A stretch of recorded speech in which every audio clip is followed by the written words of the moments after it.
national tour shortly through the Prophecy Club, and it'll be in, I forgot if you said about 12 states or 10 states or whatever, it's all over the country anyway, as part of the Prophecy Club. And so this is kind of like a dress rehearsal for him. He's coming without any strings attached. Our foundation, our Watchman Foundation, is sponsoring this meeting, so there's no cost to you folks. But we will be taking a love offering for Fritz at the break. We're planning a break at 3:50. We'll have a 10-minute break, and then the last hour from 4 to 5. We hope to have some time for questions afterwards. And I'm sure after Fritz gets through, he's going to delve in a lot of areas that you won't hear people talking about in, quote, polite radio contexts and maybe even books. But Fritz digs it out and says it's the way it is. So would you join me in welcoming Fritz Springmeier? Thanks. Okay. Okay. Thank you, Jerry. For those of you who haven't met Jerry before, he's a great guy, and I encourage you to get to know him better. Before I start my talk, I wanted to say a few things. First, it's a real privilege to be here with you. And then next, I want to tell you that it's very important for you to feel part of what I've got to say today, because what I've got to say today will affect your life and your kids' lives and future generations' lives, if there are future generations. Also, I need to give you a warning before I give my talk. This is not going to be politically correct. But as a Christian in a country where it is politically correct for 330 congressmen over a period of 3 years to write 20,000 bad checks, and as a Christian in a nation where a high school in Florida tries to teach their high schoolers abstinence in sex if they're unmarried, and then gets sued by people like Planned Parenthood, while on the other side of the country there's a school district in LA that realizes there just might be a connection between all the free condoms they're passing out in their sex education classes and a high rate of teenage pregnancy. So what do? The politically correct thing, they teach a class in creative masturbation to their high schoolers. In a nation like this, as a Christian, I enjoy being politically correct, just a notch below catching AIDS.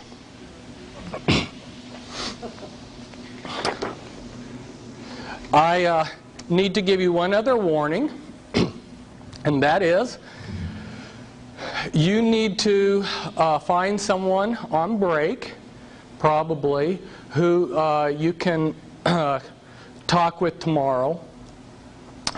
When I gave this talk one time before, the people, when I finished giving the talk, felt fine. And then as things sunk in the next morning, they were devastated. And they said, Fritz, you've got to tell your people to ahead of time that they need people to be a support person. So network with each other and trade phone numbers, because I won't be there tomorrow for you. And there's going to be a lot of devastating things said today. Now, we may have to dim the lights if we're going to pick up the colored pictures.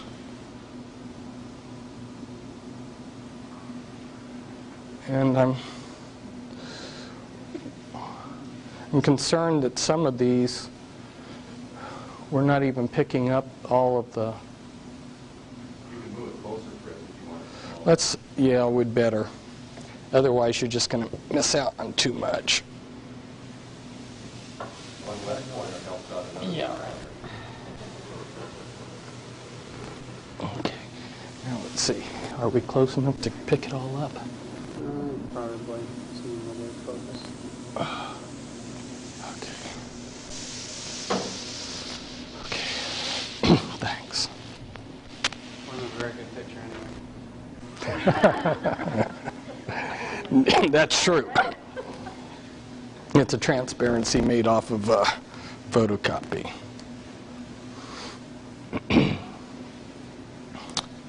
Hey, mister, what are your 4 answers? Yes, sir. No, sir. No excuse, sir. And, sir, I do not understand. Those are the 4 answers that I was allowed to give at West Point. I entered West Point July 3rd, 1973. And the first 2 months there are called beast barracks. They break you down and they build you into the soldier that they want you to be. And I thought that this tearing down process was discipline when I was there. But the first 2 weeks that I was there, I ate in total same amount of food as what you would eat in a normal meal, and slept very little and did a lot of push-ups and running. Between my first and my second year at West Point, I went over to the Holy Lands, and it was right after the Yom Kippur War. And if there was ever a fantastic military victory, it was the Yom Kippur War. But I immediately saw that they hadn't won anything. They'd won this great military victory, but they hadn't gained anything from it. And the lunacy of fighting wars for our establishment politicians was very clear. And I did a double take on what I wanted to do with my life, because I realized that there was almost an endless number of young men that our country or our politicians, our world order, could have to use as cannon fodder, but that there were very few men who are willing to give their lives totally over to the Lord and to serve in the Lord's army. So I decided to take the one thing that I had learned at West Point, which was indicated by the 4 answers I gave you. If you were given an order, for instance myself, when I was given an order, I only thought in terms of, how do I get this done? I didn't question the order. I didn't ask, should I do this? And if you didn't get the job done, you were given the answer, no excuse, sir.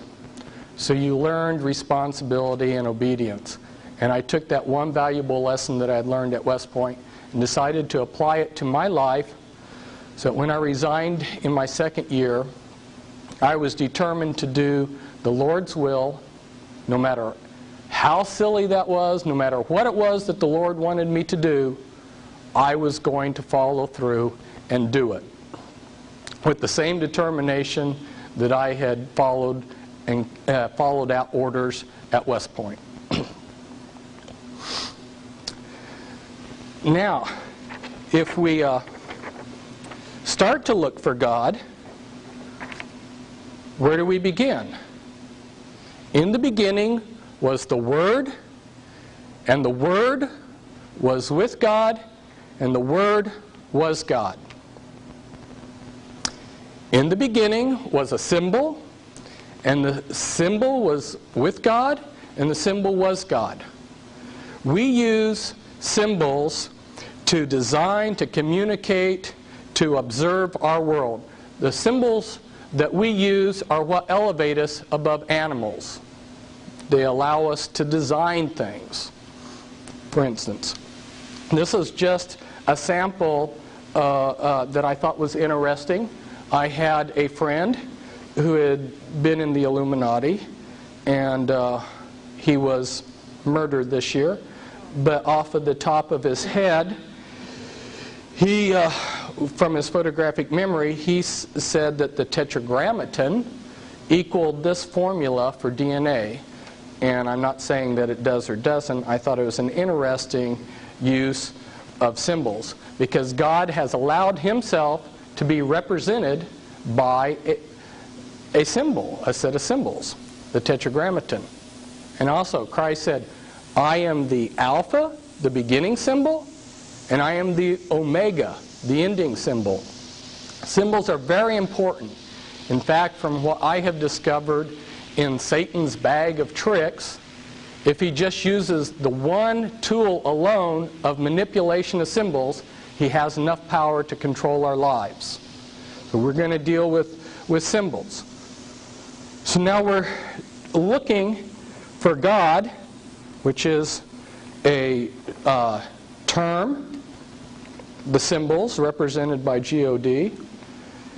And as we begin our search for God, our first choice here, if we decide that there are no gods, then we have placed ourselves in the position of atheists or secularists, and some of the Buddhists. But if we decide that there are gods, then we have a choice between many gods or one God. If we decide that there are many gods, we have gotten off here in what's known as polytheism, which is seen in Mormonism, Hinduism, the New Age movement, Roman and Greek mythology. If we decide that there's one God, we've got a choice then to make. Is this God identified with the universe, or is he distinct from the universe? If he's identified with the universe, we have what's known as pantheism or panentheism, which is the same as in Buddhism and Christian Science and some other philosophies. But if we say he's distinct from the universe, then we come down and we have another choice to make. Is he finite, or is he an infinite God? If we decide that he's a finite God, we've placed ourselves in the position that the Watchtower Society placed themselves. There are a lot of little-known doctrines that the Jehovah's Witnesses have, and for the first half of their history, they promulgated a doctrine that Jehovah God is a finite being that lives in the Pleiades on the star Alcyon, and he sends messages to the earth that take about 8 days, and his messenger arrives to the governing body of the Jehovah's Witnesses, who are then God's sole channel, to make a direct quote there, God's sole channel of communication. But if we decide that he's infinite, we have a choice. He never does miracles, or he sometimes does miracles. If we decide that he never does miracles, we've put ourselves into the position of the rational thinkers called deists. Men like Thomas Jefferson and some of the others in the 18th century were rational thinkers like this. A lot of them, though, actually were closet occultists.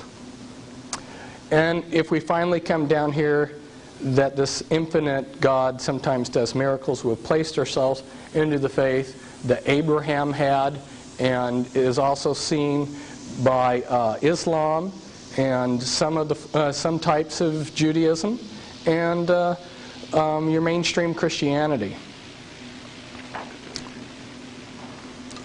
So where do we go for truth? How do we know what is the true way? Well, as we begin our search, you remember back in the beginning there were two trees in the garden. There was the tree of the knowledge of good and evil, and then there was the tree of life. The tree of the knowledge of good and evil, if you look into the scriptures and study them out, you'll find that that's worldly knowledge. It's knowledge of what's right and wrong, including philosophy. It's the letter of the law of God and dead religion based on compliance to the dead letter of the law. It's man-made compliance to law and man-made changes in outward behavior. It's a focus on ourself.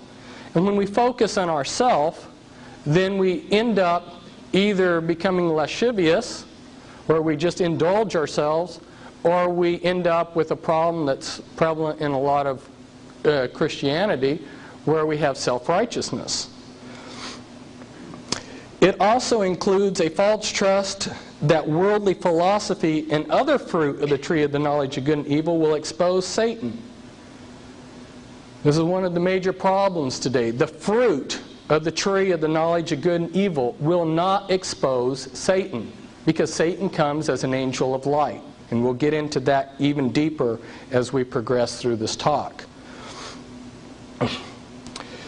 This is what the scriptures call the flesh. It leads to death, not to mention also producing in the mind lasciviousness, double-mindedness, and pride in what one knows. It's the goodness of man, his vain attempts, and his pride in his achievements. It's very popular. It includes many of the man-made church agendas.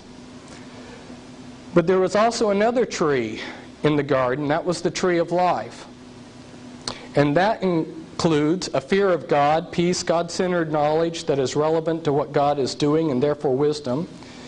It's the spirit of the law, living faith in a relationship with Yahweh God. It's a spirit-made changes in the hearts. It's a focus on Christ, the Spirit, and the Heavenly Father.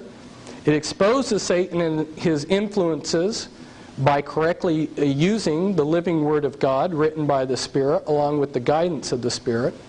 It's what the Scriptures call the Spirit. And it leads to life, not to mention a renewed sound mind and humility to learn from the Master Teacher and from others. It's the goodness of God and also His glory for His achievements and wisdom. It's not very popular for a natural man doesn't understand the things of the Spirit.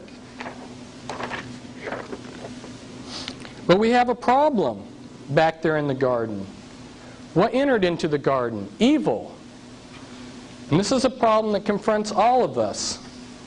Here we have a God that's omniscient, a God that's omnipotent, that is almighty and all-knowing, and yet something that this all-knowing, all-powerful God, that's wholly good, something that this wholly good God created contains evil. That's presented a lot of people a logic problem. And the philosophers in the 1940s were stumped by this problem. A lot of them started building their own philosophical systems. There happened to have been one particular gentleman, and he spent many decades building up a philosophical system and exposing all the illogic of religion. And then by the time the 1960s came, he realized that his system that he had created had the same problems with logic. And he looked around, and other philosophers were also discovering all of their systems had the same problems with logic that Christianity and other religions had. Well, a lot of times people go to their clergyman or to someone else that they look up to, and they ask for answers to this problem of evil. Why is there evil in the world? And they're given simplistic, insufficient answers. They're told, oh, just have faith. Or the clergyman says, oh, there's no contradiction. Or a very skillful apologist starts describing all the terms, omnipotent, omniscient, good, and he turns them into such vague terms that they become meaningless. Or maybe they just declare, we only see through a glass darkly.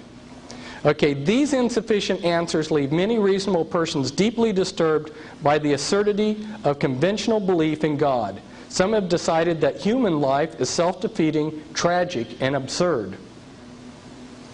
But a better answer, and I will give those in a minute, but what's interesting is the philosopher that I was describing, who is from Boston, who taught there at the university, here he had spent all these decades writing a book to tear apart Christianity, and he realized that his own philosophical system had the same problems, so he spent the next decade writing another book showing how Christianity and other religions, it wasn't that he had become a Christian, describing how actually they do have a lot of answers. So what are some of these better answers? To show people that every mathematical, scientific, and philosophical system has vagueness and contradictions within their principles. Philosophers cannot define and defend their own criteria of meaning without employing self-defeating arguments. All philosophy and mathematical systems have paradoxes when one pushes to get total clarity of terms. One has to either accept A, some vagueness of terms, or B, accept paradox with extremely clear terms. Common sense of human existence means we must accept the contradictions that accompany the complexity of the sense and nonsense of our spiritual environment. Somebody tells you that they love you, and then here they are squeezing the toothpaste from the middle. Now, if you had a computer program set up to define whether somebody loved you or not, you would never get the answer. because human relationships and human life can't be broken down into logic. There's a lot of nonsense in our life. The problem of evil is actually a sign that reveals that there are deep issues of life that must be plumbed, like a crack in the earth's crust that plunges out of sight. God can view evil in a different view because He is above time and knows that with His unlimited power, all things will work for good to them that love God. God has unlimited power to bring something good out of evil. Proof of this ability is found in the life, death, and resurrection of Christ. In other words, evil is not out of control. God has said, I'm fixing a point here in time that evil can start. And why did He allow evil to start? So that each one of us would have the choice to make whether we wanted to love Him or not. We're not robots.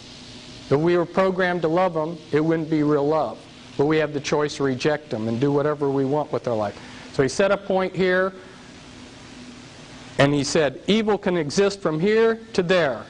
And then He's given us the life, death, and resurrection of Christ to show that any evil within that time period can be transformed to good, which He will do. And Lord willing, we will all see.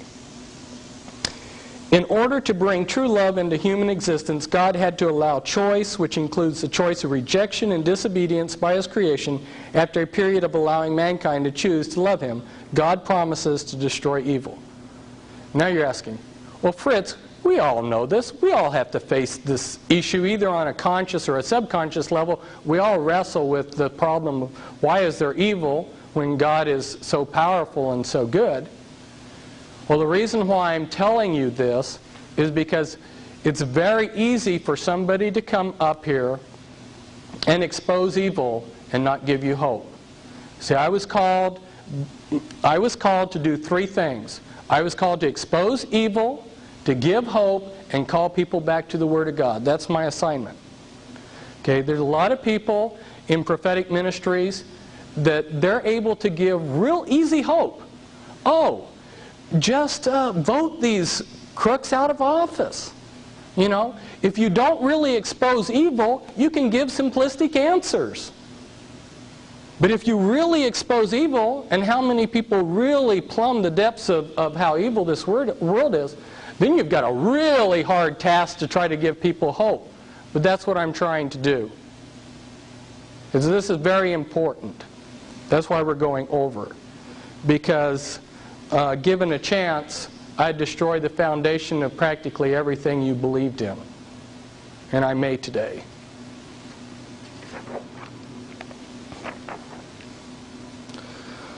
Satan uses trauma as a vehicle to program into us a lie. All of you know, as you've tried to go on the correct path, how rocky it is. First, a trauma is applied to our life. Then second, a lie is offered which, when accepted, alleviates or improves the pain of the trauma. And third, systems of lies are built to trap us within the confines of the lies we believe in. Well, this is very important. And it's a strange way that I discovered this. I have been deprogramming people that were mind-controlled victims of the Illuminati, which is the Illuminati are generational satanic families. We will discuss them later on. What is generational Satanism? It means that these families have practiced human sacrificing Satanism. Excuse me. They've been practicing it for generation after generation, secretly. And as I was working on the mind control of these people, I began the type of programming, the generic name for it, is called trauma-based mind control. I began to realize that the elements of mind control that they were using on these people were also being applied to the population in general. Maybe not as as a sophisticated package and in such an intense way, but they were still being applied. All of us receive trauma. And there's so many different ways that this could occur. Like here I give an example. A Christian's life is cut short by Satan. The lie that is offered the survivors is God owes every person a full, happy, prosperous 70 to 80-year life. God is then blamed. Why did God let this happen? The resulting bitterness opens up a door for a person to get into immorality, which further entraps the person. The reality is, if God gave us what we deserved in our weak, sinful nature, none of us would be alive because mankind is in rebellion to God, their Creator.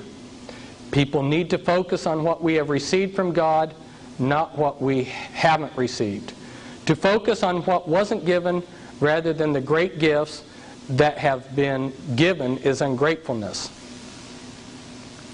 Therefore, when a trauma is applied to our life, we can use that trauma to program a lie into our life, or we can grow spiritually by seeing the deeper spiritual realities that the trauma is trying to teach us.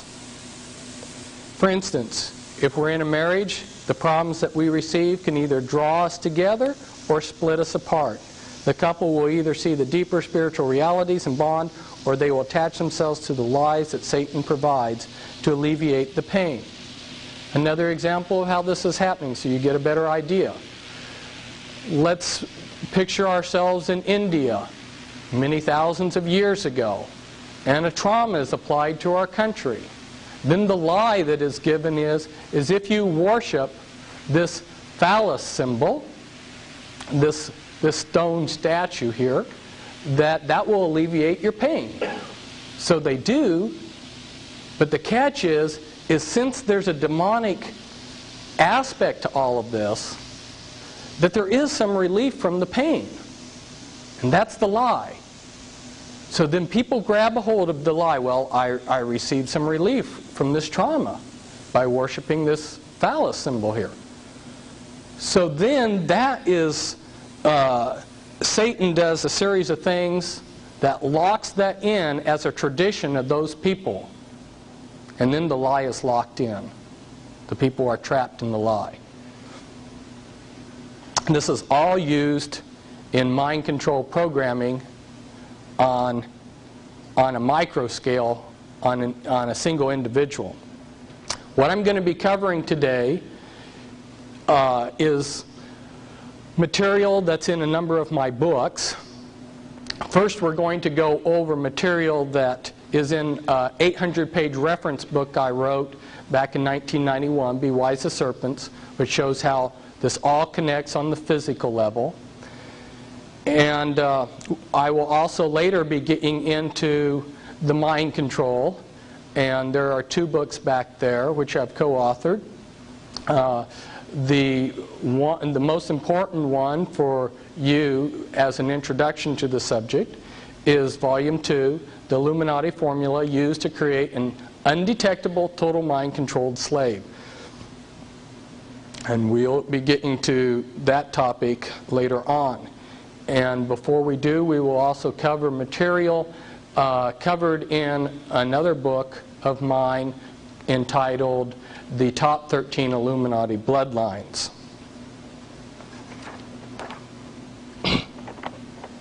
This is just saying again what I had previously said, that Christ's life is proof that God has the ability to turn evil into good.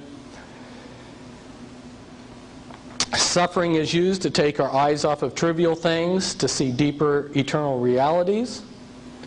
And the scriptures tell us that it will develop faith, virtue, knowledge, self-control, endurance, godliness, brotherly kindness, love. In other words, the suffering from evil we want to escape is the soil that God plants us in order that we would grow into the godly people He wants us to be. But the God of all grace, who hath called us unto His eternal glory by Christ Jesus, after ye have suffered a while, make you perfect, establish, strengthen, and settle you. And then that will also confirm through our suffering that we are a special royal people. And this is Paul at the Areopagus in Athens, where he confronted the philosophers of his day, and he noticed that they had a statue to an unknown god. And you can read about how Paul approached the philosophers of the ancient world. And here he is again. There you can see the Acropolis in the background. And he says, I've come to tell you about the unknown God. The rabbis in Jesus' day were very learned men. They were sort of like if you took a congressman and a chief justice of the Supreme Court and several other things and wrapped them into one. And a very learned scholar of the day, a rabbi, Nicodemus, came to Christ, and he said, born again? How can I be born again when I'm old?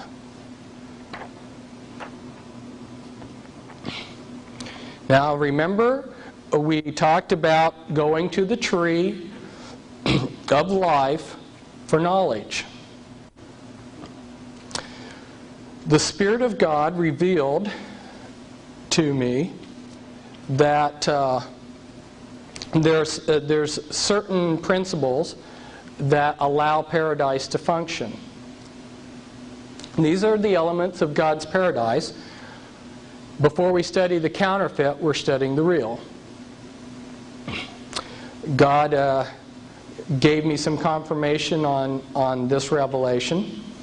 There were two other Christian brothers who independently received the same revelation. And then when we examine Scripture, there's some Scripture that also back this up. But I'm not submitting this to you as a new doctrine, but just as a way to help you understand better how things operate in the perfect setting that God would have them operate. I discovered via the Spirit's revelation that the attributes of God are what sustain the universe. Justice, God's order, equity, truth, life, and true love forms the base of this. And interestingly, there's a number of other interesting things to this, is I discovered that when we go in and look at how we define God, we'll find those attributes being what make up the New Jerusalem. So the basic building block of paradise is a cube shape, which is stable. It has certain attributes to it. And you'll see some of the other things here that I've added that I won't go into. Another interesting aspect is that God protects this. If you go to Ephesians 6 and you look at the armor of God, the helmet of salvation protects eternal life. The breastplate of righteousness protects God's justice and equity. The belt of truth, which is pulling things together, a girdle there, is protecting God's order of things, which also includes His authority and authority covering. And then your shield of faith is protecting true love. True love believes all things. And then your sword of the Spirit is protecting truth. So the armor that God gives is protecting these elements that sustain paradise. Now this is important to understand this concept, because now I'm going to show you how it's been corrupted.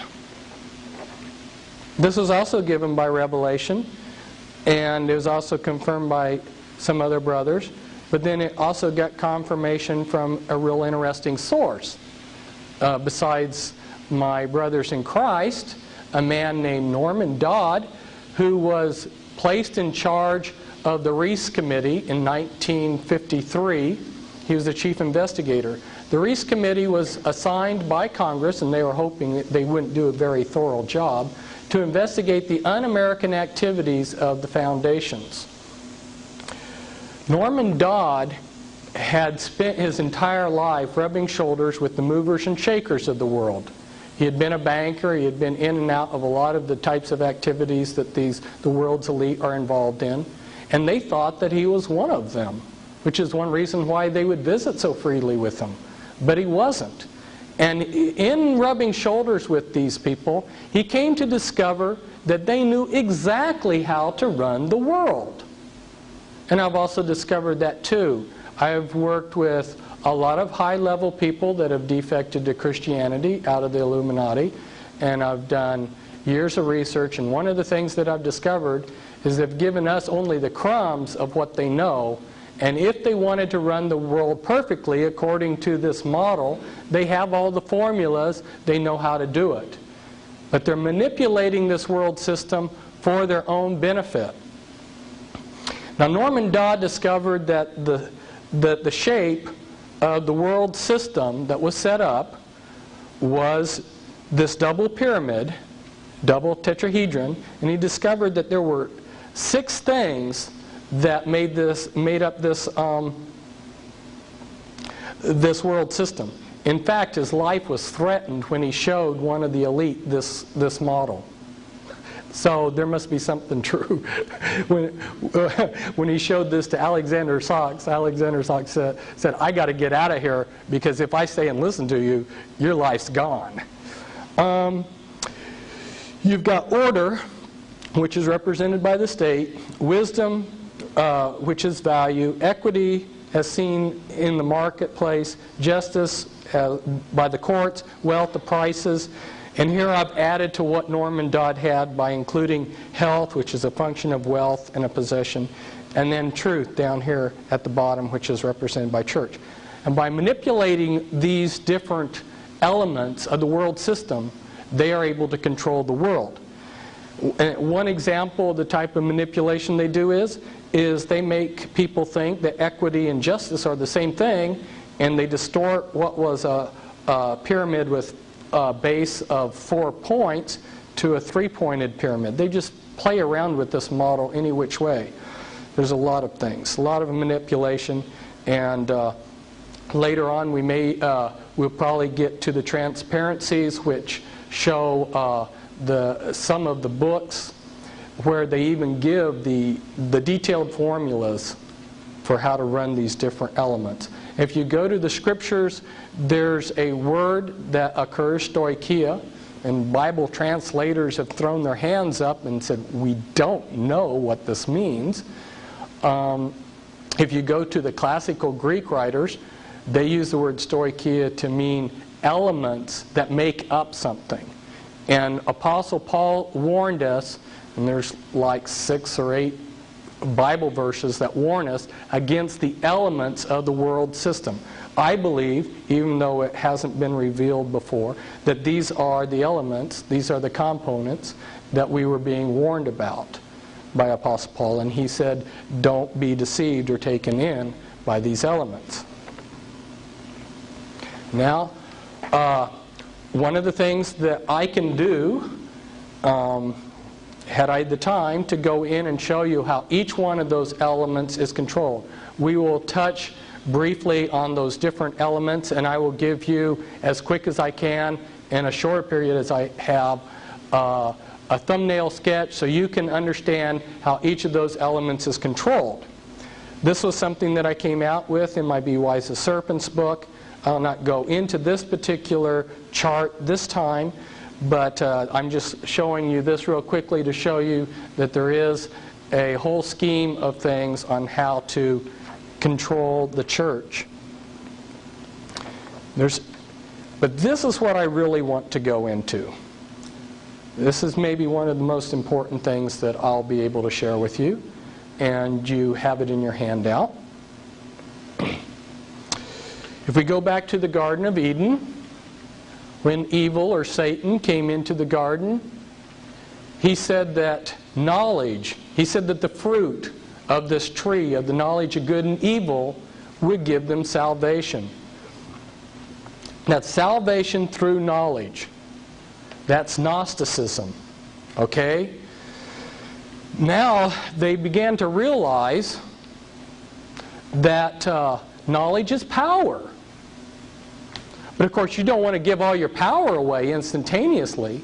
If you want control over someone, you give it out in increments. So how Satan sets things up is the first element is to say, I have secret hidden knowledge. And you have instantly given yourself an instant power base. Now everybody's got to come to you because you have this hidden knowledge, right?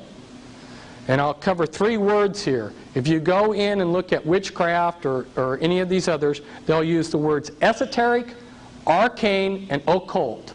Those 3 words, esoteric, arcane, and occult, mean exactly the same thing. They mean hidden. This is the hidden knowledge that Satan's whole world system of religion gives out to people. But they can't give away their power base. They've got to give it out in increments. So if you join the Masons, they give this out as you go through degrees. And as you progress through the degrees, you're given, they dish you out more and more incrementally. Or if you're a Jehovah's Witness, you have to stay in touch with God's sole channel of communication, the Watchtower Society, and their magazines. And they dole out in increments this revelation knowledge to you over a period of time. Or if you're in the charismatic movement, you're made dependent upon some great prophet that you can't leave him because he is God's source of knowledge to revelation knowledge to you, and they make you dependent upon that preacher alone. So the first component was hidden knowledge. The second component of how Satan sets up a Gnostic religion is to hand out this knowledge in increments. And the third component is to set it up in a pyramid shape like this. You cannot get the commitment from the broad masses that you could from a few select initiates.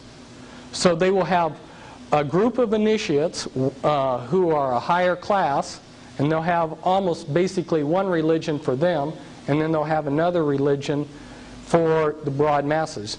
What you're looking at is the clergy class, for instance, of the Catholic Church and the laity. Okay, if you go to the Jehovah's Witnesses, you would see that they have a governing body as their cover ruling body up here. They have an initiate class, which is called the anointed, who are promised heaven. And then you have the great crowd, who are promised paradise on earth. And the same pattern is repeated many, many times over. And I'll show you some of the groups that do this. Now you take, for instance, within the Jehovah's Witnesses, there and many of these other groups, I've discovered that the key men are Satanists. And they have a cover ruling body that hides them. Now if we turn this pyramid, this Gnostic religion that we have just built here, and there's even a book, How to Create Your Own Religion. If you turn that on its side and make it into a piece of pie, now look at what we've got here. This is the perfect control mechanism. In the center of all these different religious bodies are Satanists that know each other, that are collaborating and working together. And this I've discovered is a fact. I'm giving you inside information there.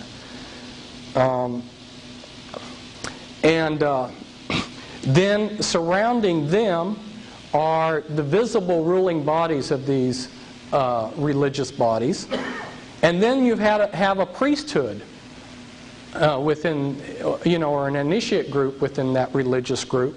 And then you have your broad masses out here. Perfect control mechanism. You have, like, let's say a Catholic out here, and they're fighting the Mormon out here, who's fighting the Jehovah's Witness out here. And the people on the outer fringes are all divided and fighting each other. They never rebel against the middle. If they would ever rebel against the middle, what's protecting the actual movers and shakers? The priesthood. Now some of the priesthood are actually committed, they're actually believers in what they're doing, and some of them are just corrupt. That's the way they make a living. But at any rate, they act as a buffer to protect the ruling body there. And this formula, which I got from the other side, by the way, can be seen in many different flavors. They realize that when you go into a restaurant, you want a menu of things to choose from. So if you want a Gnostic hierarchy that worships the sun, you can come over here and pick this. Or you want New Thought Christianity, you can come over here. All of these groups follow that pattern I just showed you. And my apologies to Baskin-Robbins, they have more than 31 flavors. Here's an example of what I'm talking about. Now, if you think back on your pie-shaped diagram that you got in your handout, the walls between the different pies are artificial barriers, and they can pull those out anytime they want to. And every now and then you get a glimpse of them doing that. At the World Parliament of Religions, they had Hindus, Buddhists, Christians. Chuck Colson, who represents the Protestants, was there. You had all of these different religious groups there, commingling, worshiping together. So they can pull those artificial barriers out if they want. But they don't usually do it. But we're beginning to see more and more those artificial barriers come down. And this is an example of it. This is a Jewish rabbi who's a Catholic priest, and he's getting the Jews to start worshiping Mary and some other things. So here we see in his group literature put out. There you see, like for instance, Father Herman Cohen, who's both Jewish and Catholic. Now, what's happened over the centuries, and this no longer is taking place because a lot of the artificial barriers have been taken out so that they can bring in their one world religion.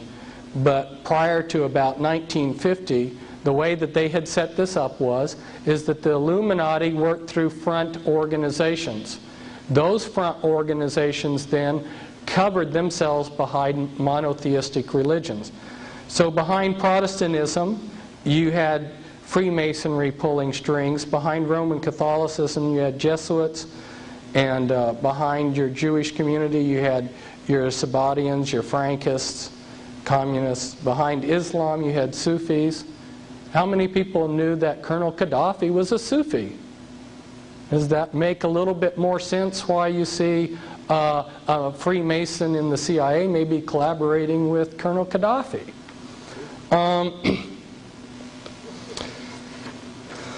Now, another organizational principle that they have is if you could see their pyramid structure, you could tear it down. So there's the spins principle. Marilyn Ferguson brought this out in the book that she's credited for writing. The spin principle is segmented polycentric integrated networks, where you set in motion, sort of like a series of tops, a whole bunch of different groups that are all spinning in the same direction.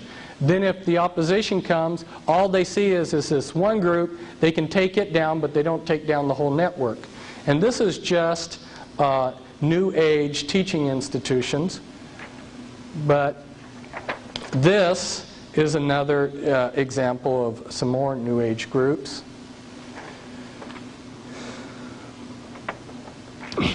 Now, I prepared a document packet in 1990, and it was to show people from their own documents that there was a conspiracy to bring in a New World Order, and nobody took me up on getting any of these packets. So then I put it into my 800-page reference book, Be Wise as Serpents, and hopefully now in 6 years things are changed enough that people will be able to appreciate the documents I'm going to show you. These are very important because a lot of the people in the audience have never seen documents from the horse's mouth, so to speak, as to what they are really doing. Now here we see a book. This is just simply the cover to show you that there are disenchanted men that are warning that we're ruled by an invisible government. And another disenchanted man who worked with the CIA warns that the CIA and its allies are in control of the world.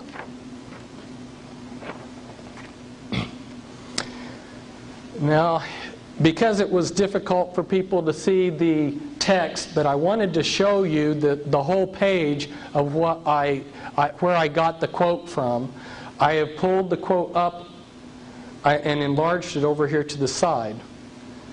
Now, this was written by Manly P. Hall. Manly P. Hall was both a Grand Master within Freemasonry, and he was a Grand Master in the Illuminati. And he says, all of sincere heart will find consolation in the conviction that powers beyond and above human corruption continue to administer the destiny of the globe. It would be a mistake to confuse the governing bodies with the various sects which pretend to authority but give no indication or proof that they can manage efficiently even their own affairs. What was I telling you? That inner core of black in all of those pieces of pie that's secretly ruling? Now, Manly P. Hall knows who he's referring to here because he's part of that secret body. But of course, he speaks positively of it.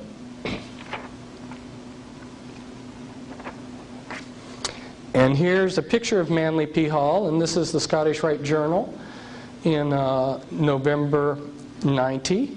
And it says, the illustrious Manly Palmer Hall, often called Freemasonry's greatest philosopher. I'm showing you that so that you can see that the documents I'm going to show you come from the very highest people within Freemasonry and some of these other organizations. This is probably hard for you to read. Alice Bailey was in charge of Lucius Trust, originally set up as Lucifer Trust, as most of you probably know. And she worked for the Department of Health, Education, and Welfare in 1957. She created the goals for education that are being implemented today in our schools. The America 2000 goals, Millennium 2000, these goals that are being brought in. And she was a leader within the New Age movement. She set up over 140 New Age groups, wrote prolifically. In her book, The Externalization of the Hierarchy, she spells out in detail how they're going to bring in the New World Order. It is amazing the things you will read in there, including telling us who's going to rule on the physical level and who's going to rule on the spiritual level in this New World Order. It's going to be Lucifer. And she says it right there. She writes, when the new universal religion has sway and the nature of esotericism is understood, will be the utilization of the banded esoteric organisms, the Masonic organism and the church organism as initiating centers. These three groups converge as their inner sanctuaries are approached. There is no disassociation between the one universal church, the sacred inner lodge of all true Masons, and the innermost circles of the esoteric societies.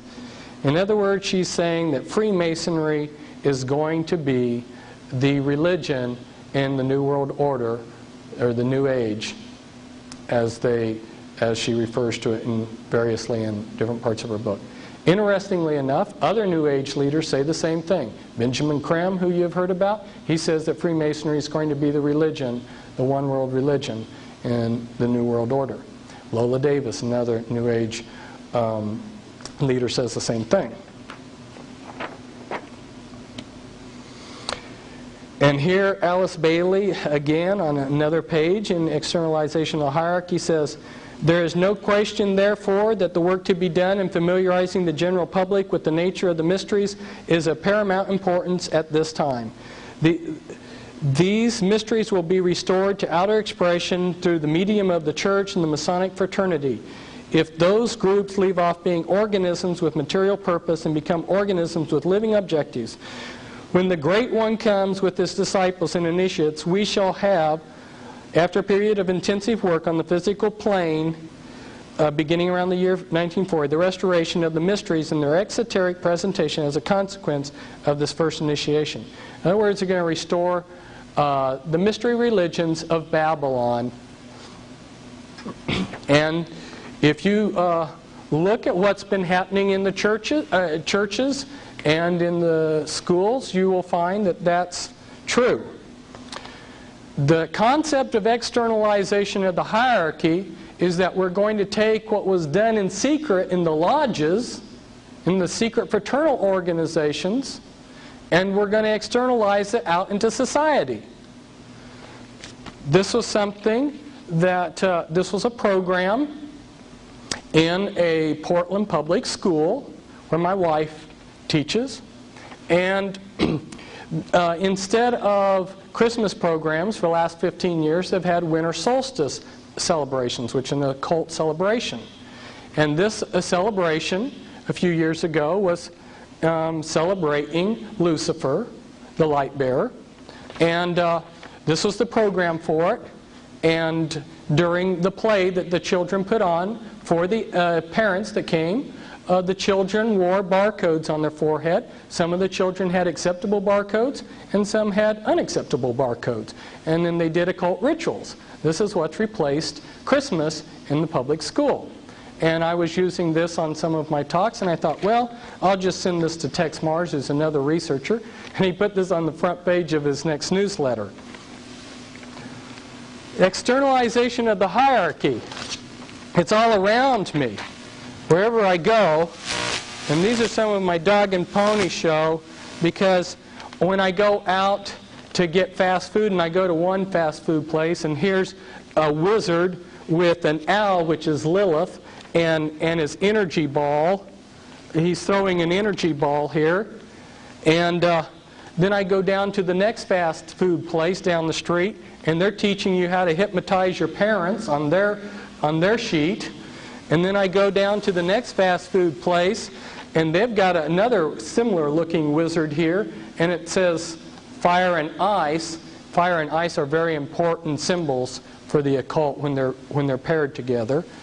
And I go into the laundromat, and this is hanging up. This is a lady, Elizabeth Clare Prophet, who channels demons, and she's having a meeting in the Portland Masonic Temple to find your twin flame and how to use spiritual energy. And then I go to the public library, and they're passing these out free. It's Metaphysics for Our Age. If you don't know what metaphysics is, that's witchcraft.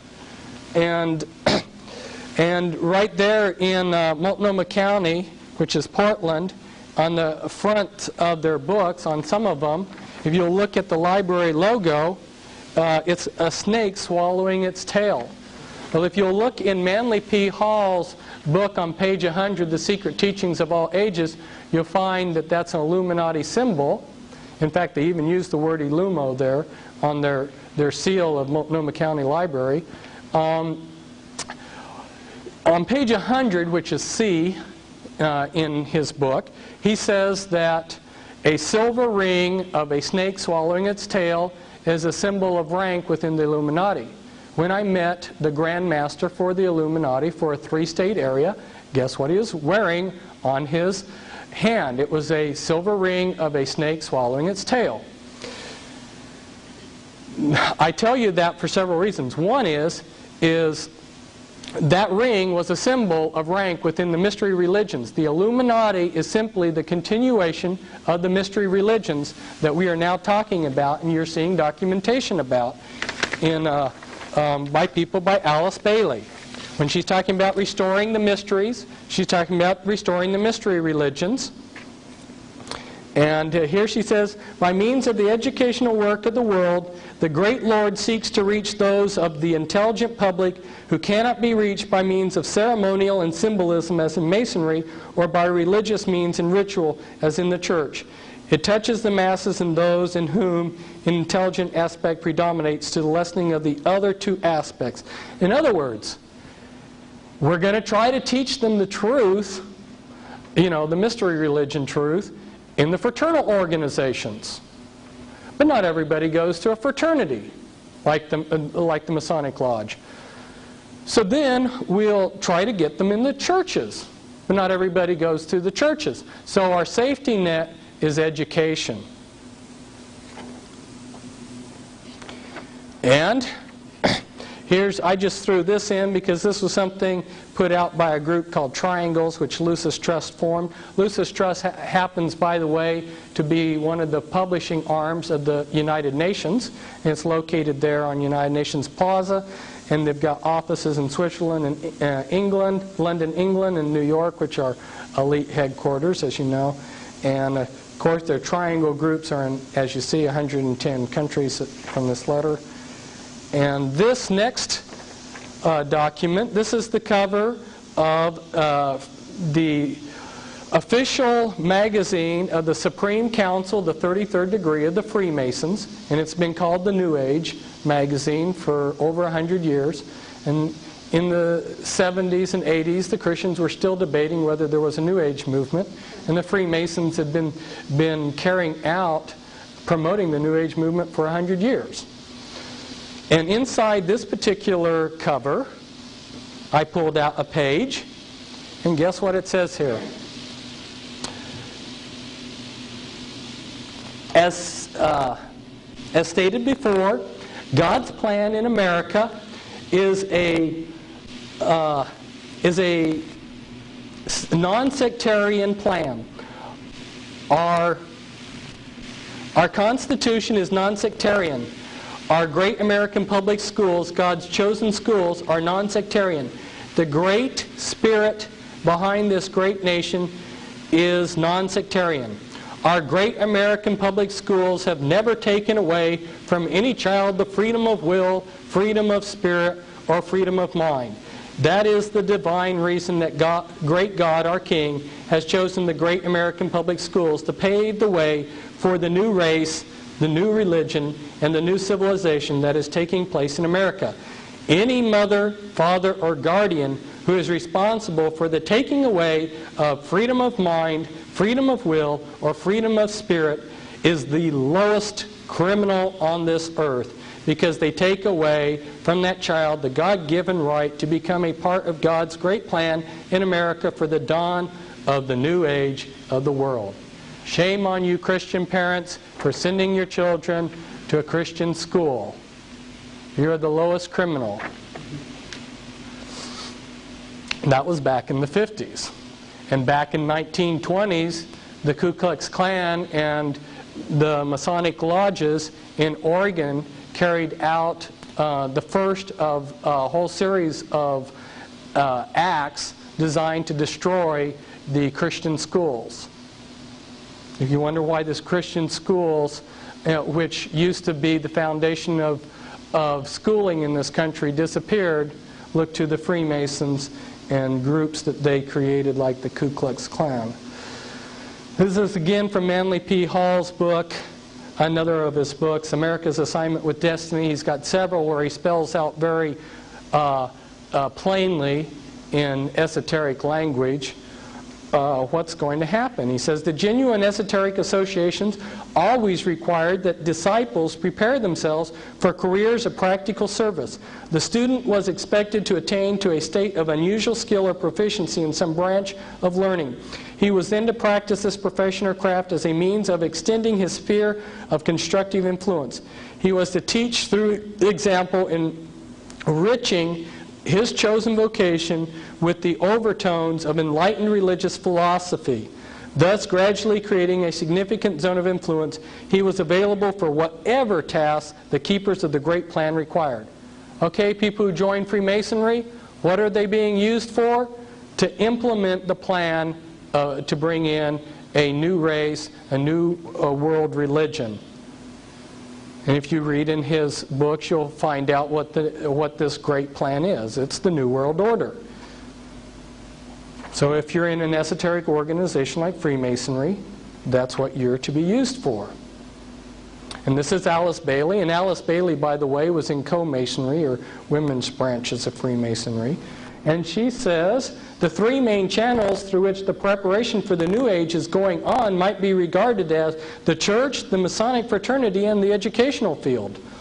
She says the Masonic movement will meet the need of those who can and should wield power. It is the custodian of the law, is the home of the mysteries, and the seat of initiation. It holds in its symbolism the ritual of deity, and the way of salvation is pictorial preserved in its work. The methods of deity are demonstrated in its temples, and under the all-seeing eye the work can go forward. It is a far more occult organization than can be realized, and is intended to be the training school for the coming advanced occultists. In its ceremonials lies hid the welding of the forces connected with the growth and life of the kingdoms of nature, and the unfoldment of the divine aspects in man, to make man divine, which was the lie in the Garden of Eden. So I might tell you that if it's gotten a little bit confusing here, I've said that Freemasonry now is the mystery religions, and I've said that the Illuminati are the mystery religions. Well, Freemasonry is the outer symbolism of those mystery religions. And if you're born into a generational satanic family of the Illuminati, they would actually, properly speaking, would be Luciferians, but I'll explain the difference later. Gnostic Luciferians. They would want you to go through Freemasonry so that you would learn the symbolism of the mystery religions.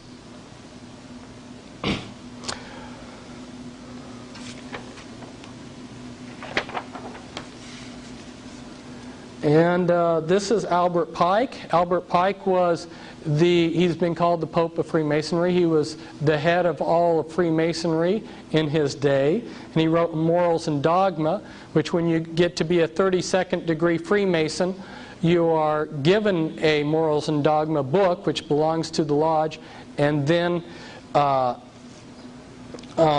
asked to study it. And he says in here, in Morals and Dogma, he says, though Masonry is identical with the ancient mysteries. What are the first two things that happen when you join Freemasonry? Two things. One is, the first thing is you fill out a form that says requesting to be initiated into the mysteries. If you read any of the top Masonic authors, like Manly P. Hall and some of these others that I'm going to be quoting from, they will tell you that the mysteries of Freemasonry are the mysteries of the mystery religions of Babylon. That's what you're being initiated into. So that's the first thing that you do, is request to be initiated into those mysteries. The second thing is you go through a ritual where they give you an oath that you'll ever conceal the activities and what they teach you in the lodge. To ever conceal. Well, that means you're taking on oath of a gruesome death to deceive and lie about what goes on in the lodge. And people ask me, well, and I've been asked this probably, no exaggeration, 100 times, when do people know that there's something wrong with Freemasonry? Well, the first two things you do ought to raise red flags. But I will agree with people that you can stumble through 32 degrees of this stuff, and like a lot of people, they don't have their eyes open, and you could stumble through, and maybe after 32 degrees of this, you still don't know what you're involved in. That's possible.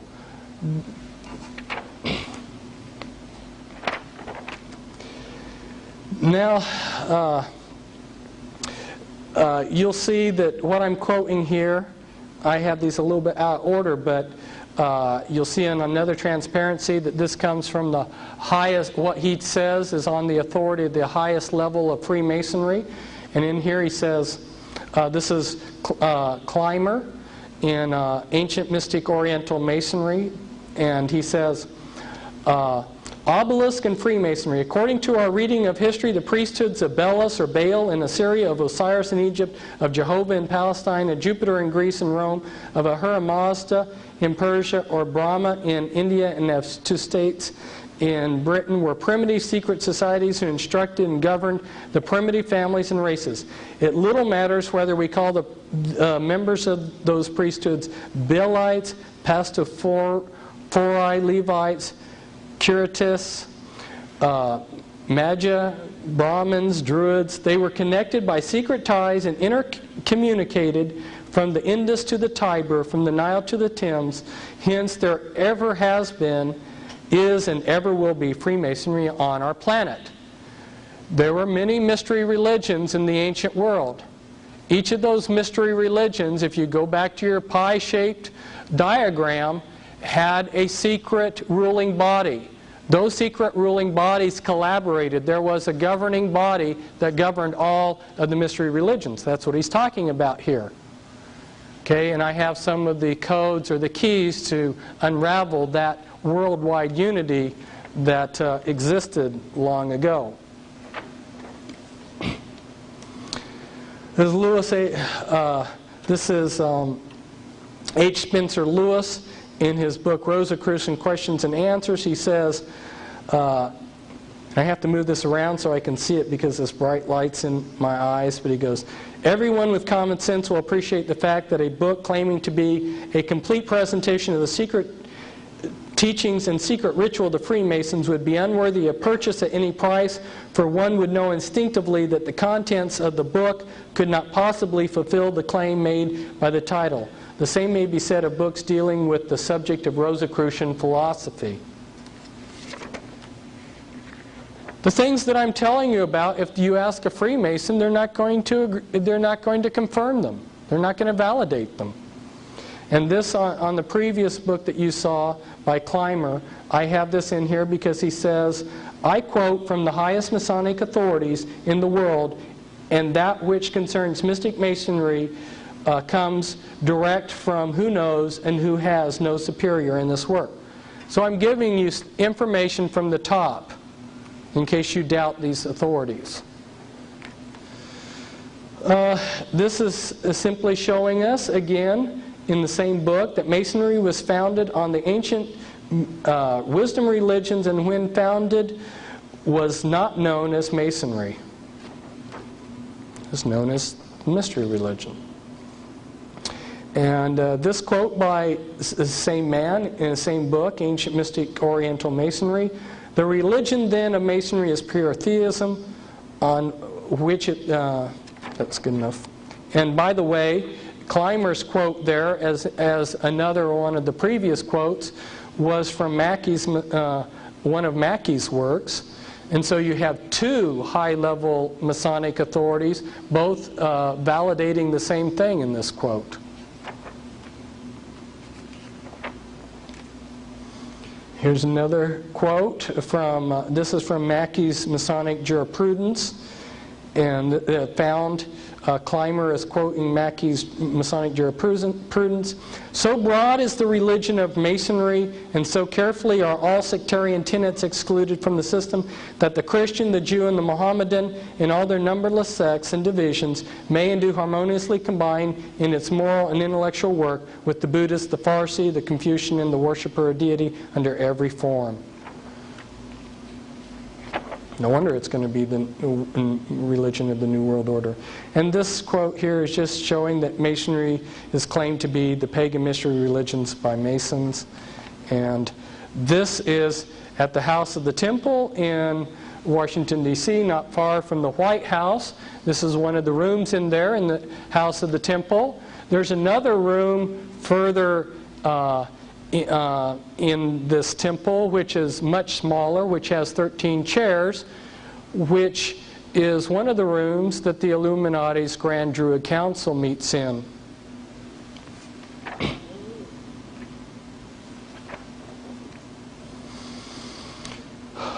This is from the New Age magazine, the official organ of the Supreme Council of the 33rd degree of the Scottish Rite. And it says, has Freemasonry then a spiritual conception only? Is its objective but the solidifying into a beautiful utopia, the wonderful infinity of the first cause, and the kaleidoscope finiteness of its mortal human creatures? Is its mission solely directed to the establishment of the long-heralded and hoped-for kingdom of the brotherhood of man? You know, when I wrote a book back in 1990 showing the connections between the Watchtower Society and the occult world, it's a book is back there for you to look at, The Watchtower and the Masons. The man who was in charge of me, I was a Christian missionary at the time, he said, I don't think too much of your book because it speaks despairingly of the Freemasons, and all the Freemasons are is a group of old men that like to play cards. And I thought to myself, and that's why they spend millions of dollars on these temples all over, is so they can play cards? Here's the Denver International Airport, and on this, here you've got the sun coming down on the thing, and it says New World Airport Commission.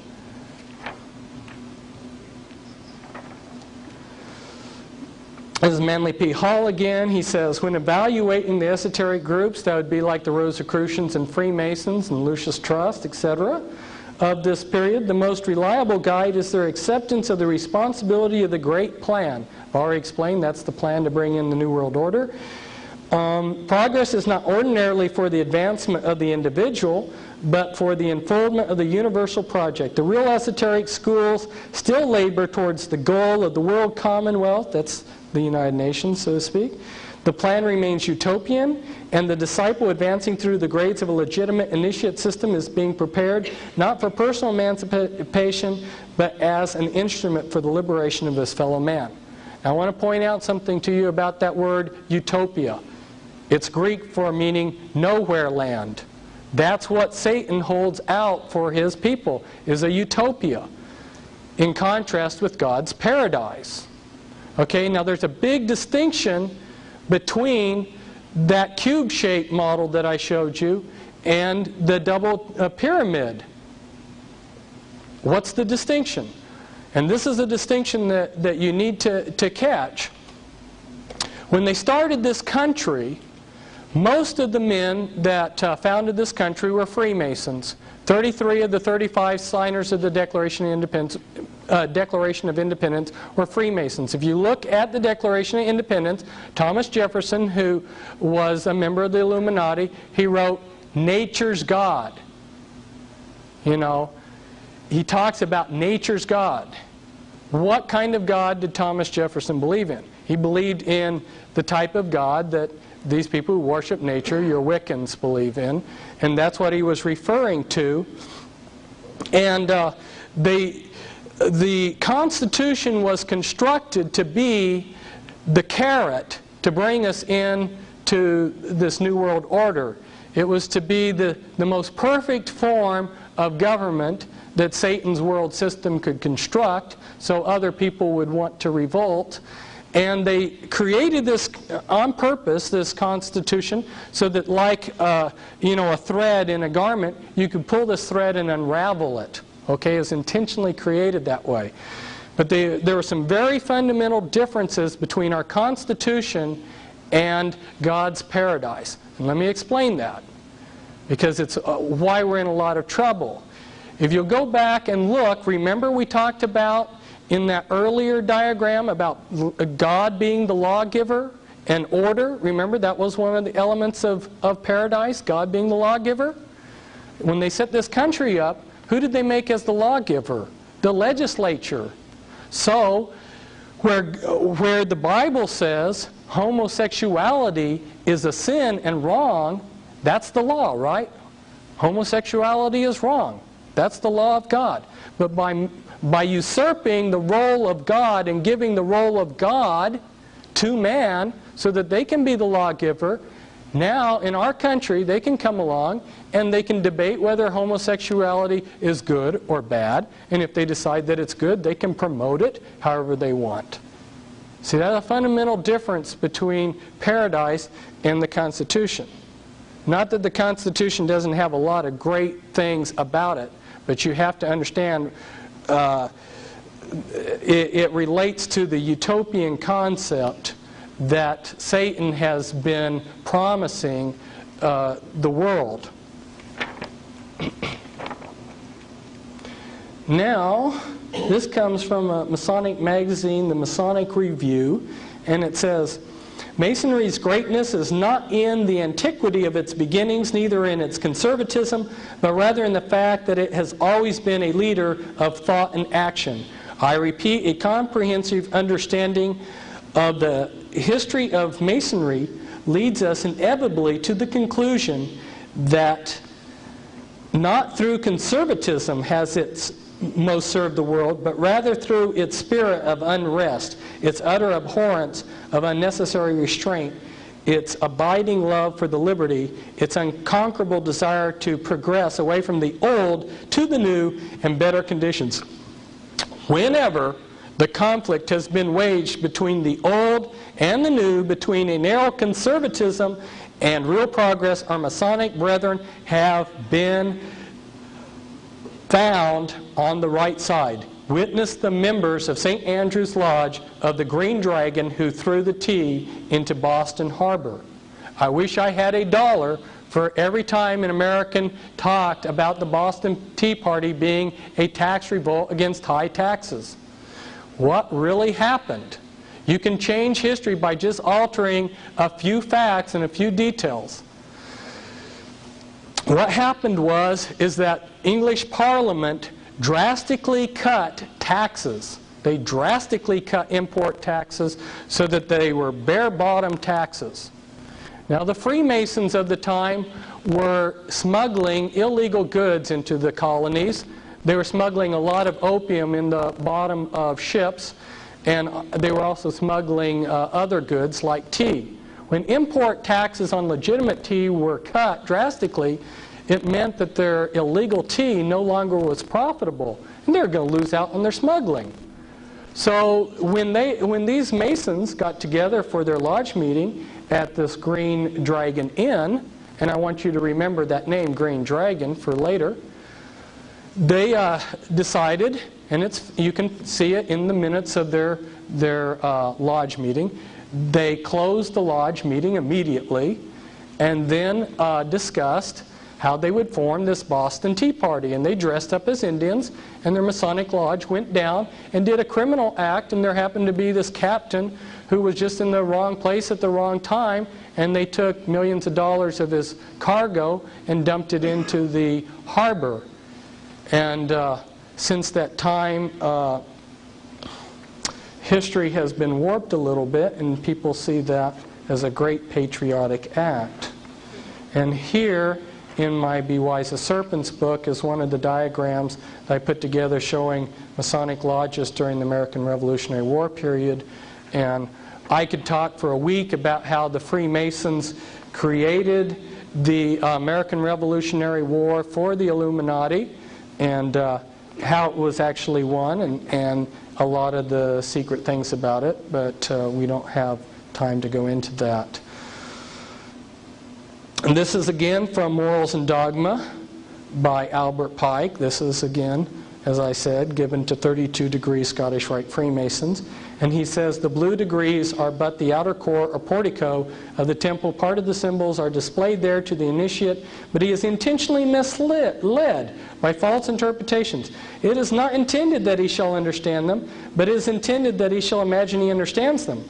Their true explication is reserved for the adepts. It is well enough for the mass of those called Masons to imagine that all is contained in the blue degrees, and whoso attempts to undeceive them will labor in vain and without any true reward violate his obligations as an adept.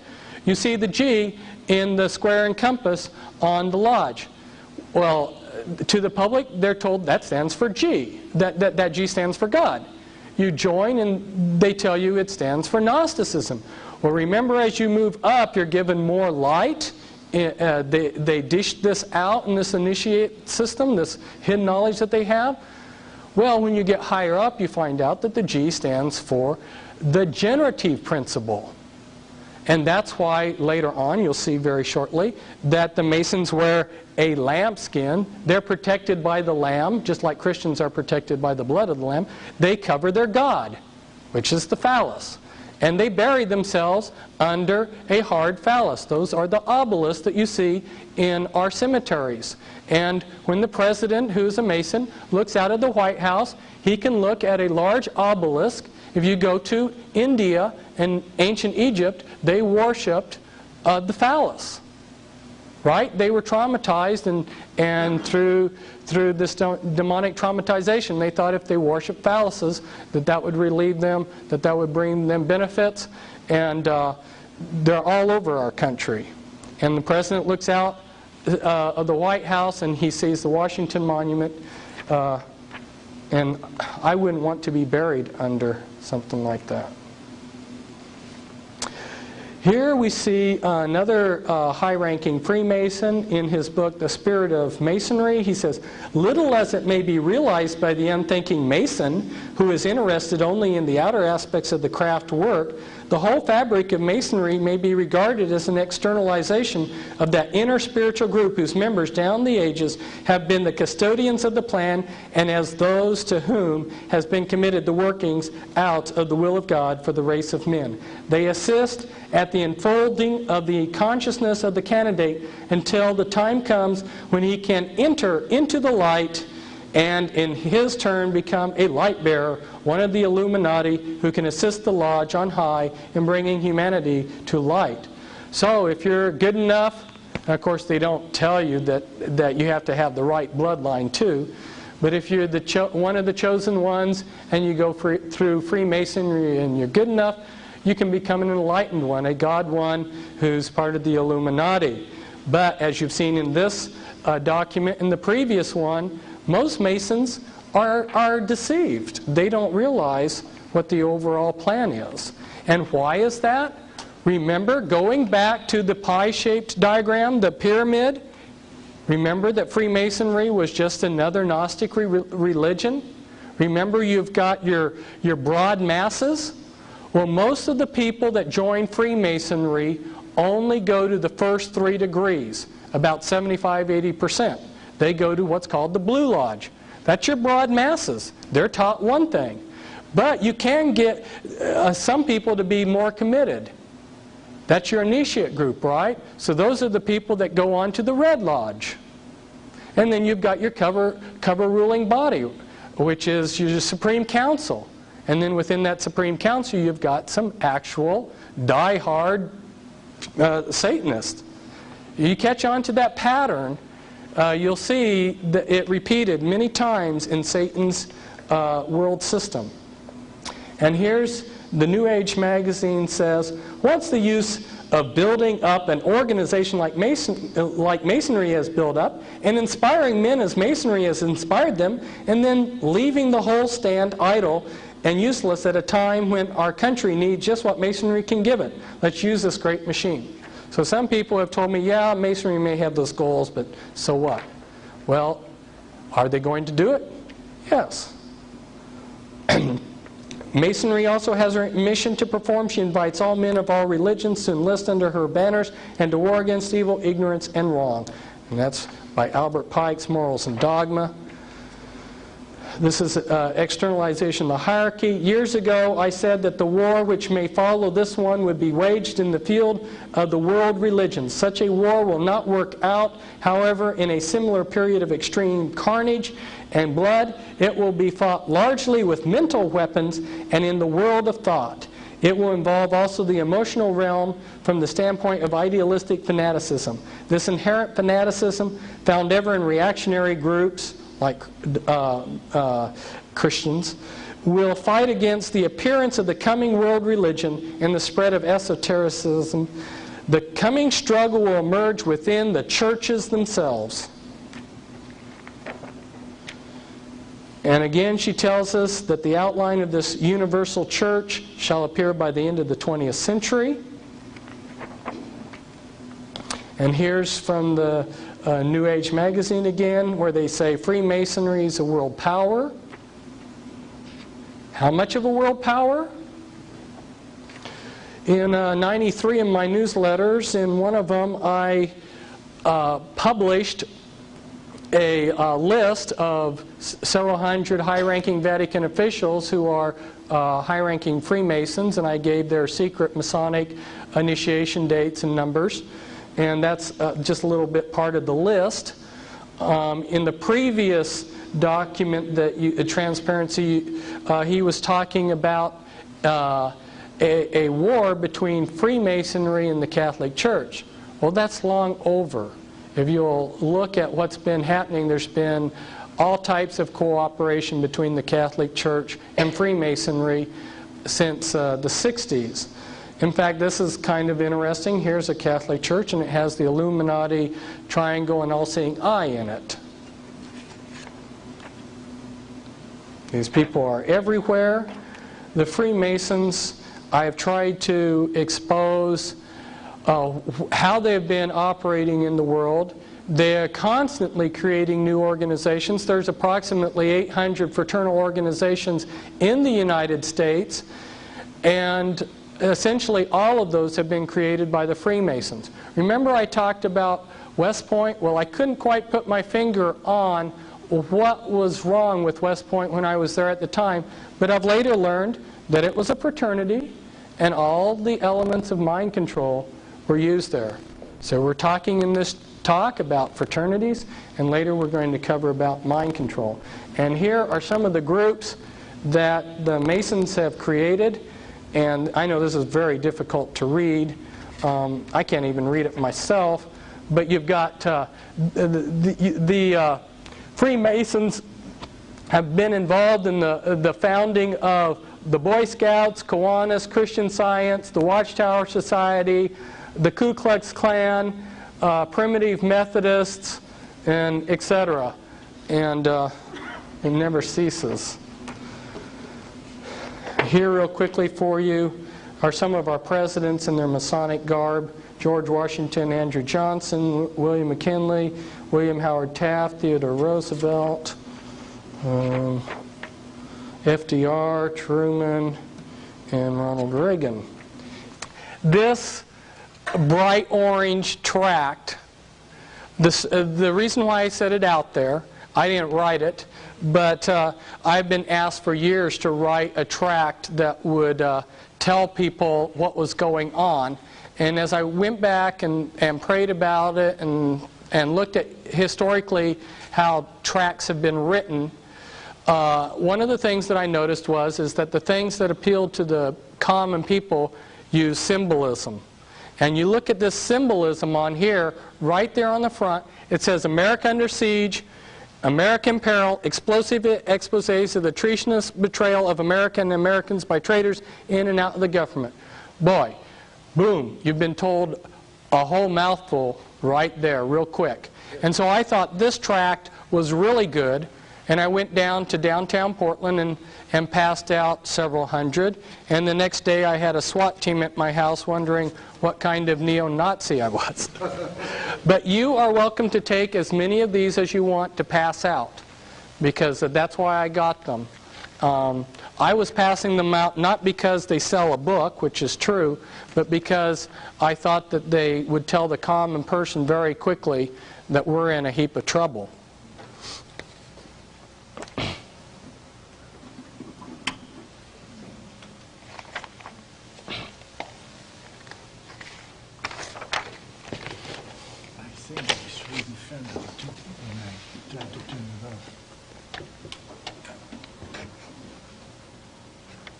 I think that's no. It's working. Oh, okay.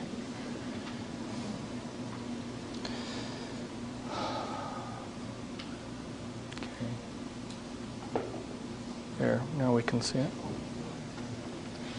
Okay.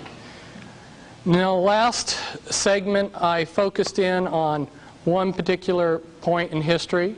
Right now, I want to focus in again on one particular point in history. What I'm trying to do by doing that is use it as an example of the bigger picture, okay? And one of my favorite points in history that I've enjoyed studying was the Civil War. So I've picked that as a point in time, and I'm going to discuss 3 people within that period of time. all of you, I'm sure, are familiar with Abraham Lincoln and Ulysses Grant, who was his top general during the Civil War, and John Brown, who was an abolitionist who, because of his activities, he provoked the South into wanting to have an armed rebellion. So we're going to focus in on these three men, and I think that will give you an example of how things have been going down through the years. Let's focus in on John Brown first. John Brown was a Freemason and a Rosicrucian. So was his father. And he was taught by a man named George Lippard to be an anti-slavery abolitionist. George Lippard started the Anti-Slavery Society. Another Rosicrucian at the time who was also an abolitionist was William Lloyd Garrison, and he started that Anti-Slavery Society in 1832, and he was a member of the Order of the Rose, which was an occult organization in England, in 1834. John Brown did not understand much about the Scriptures. He was a murderer. His sons were murderers. John Brown, as he traveled, happened to go through a Mormon settlement where they were teaching blood atonement, that if you sinned, you could atone for your sin by shedding real blood. And so he picked up one of the few things that he thought he knew about the Bible, and that was, for the wages of sin is death, and he thought that that meant if someone was a sinner, gave them the right to blow them away with a shotgun.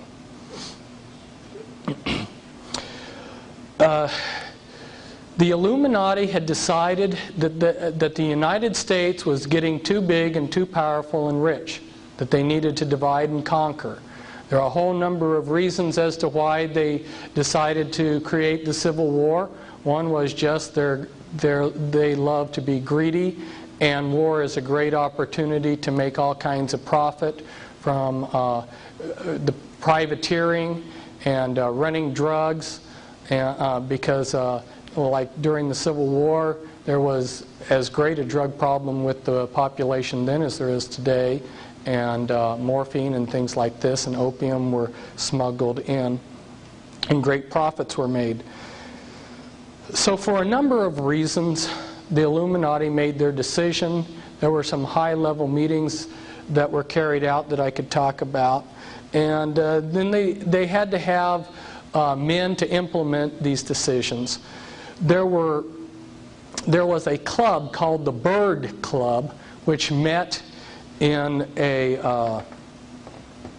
Boston in a hotel, and this Bird Club had a member called Senator Charles Sumner, who had gone over to Europe and met with Illuminati leaders, for instance Giuseppe Mazzini, and he came back with instructions for the Bird Club.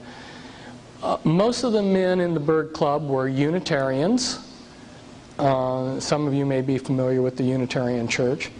Anyway, there was a Unitarian reverend named Higginson, and one named Parker, and another one named Stearns, who happened to have a lead pipe company, and if you know what drinking water that's filtered through lead does to you. And then there was another man, Garrett Smith.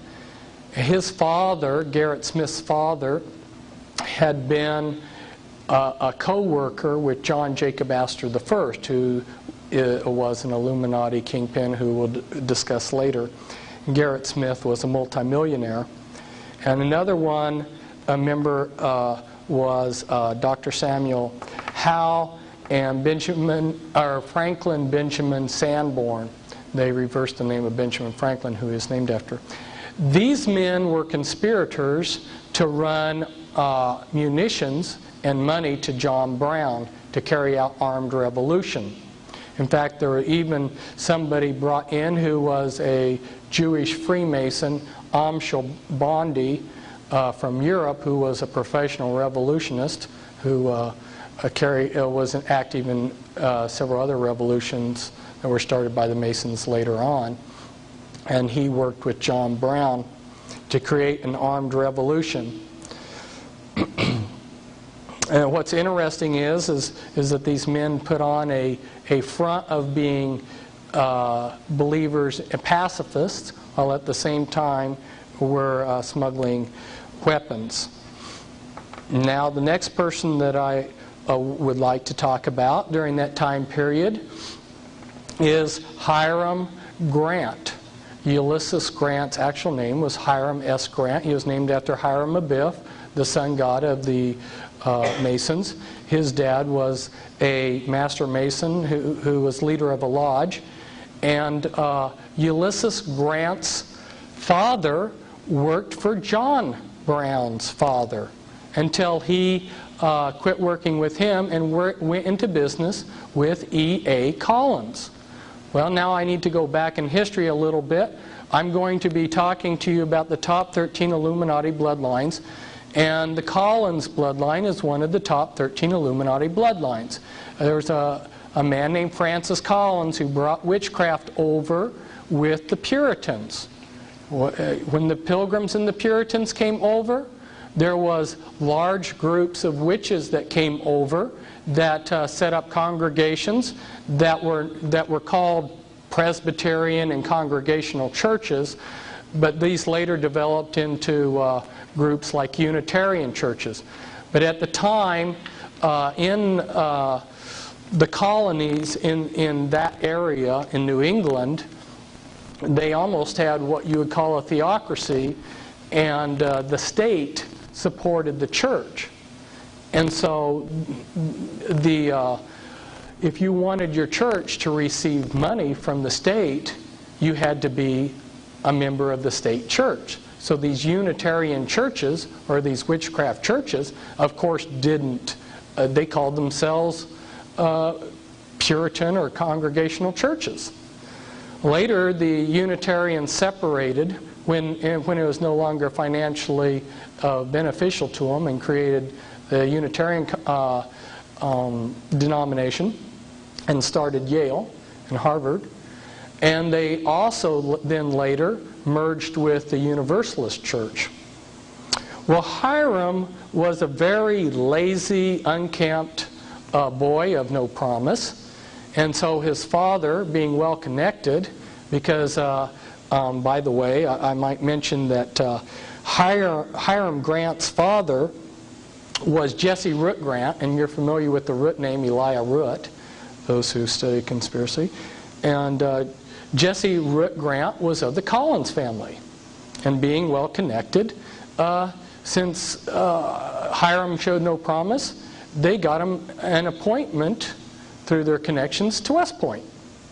When he got to West Point, they named him they gave him the name Ulysses after the Greek mythological character.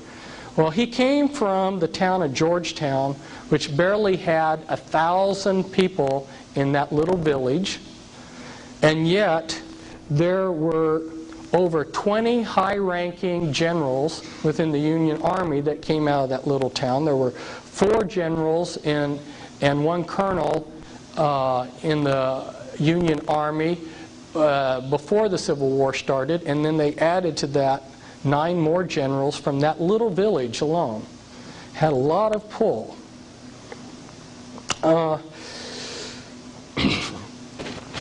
The Grants later had a branch off of them.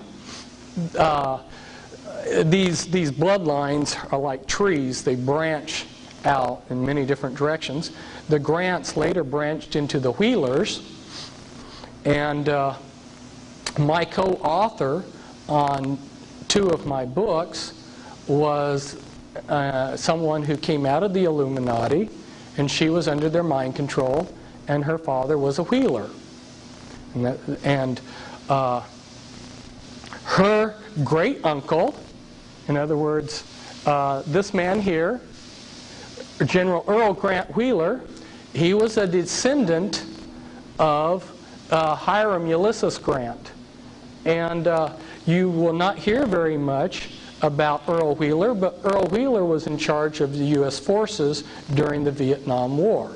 And underneath him, or working with him, was McNamara, who was also an Illuminati Satanist.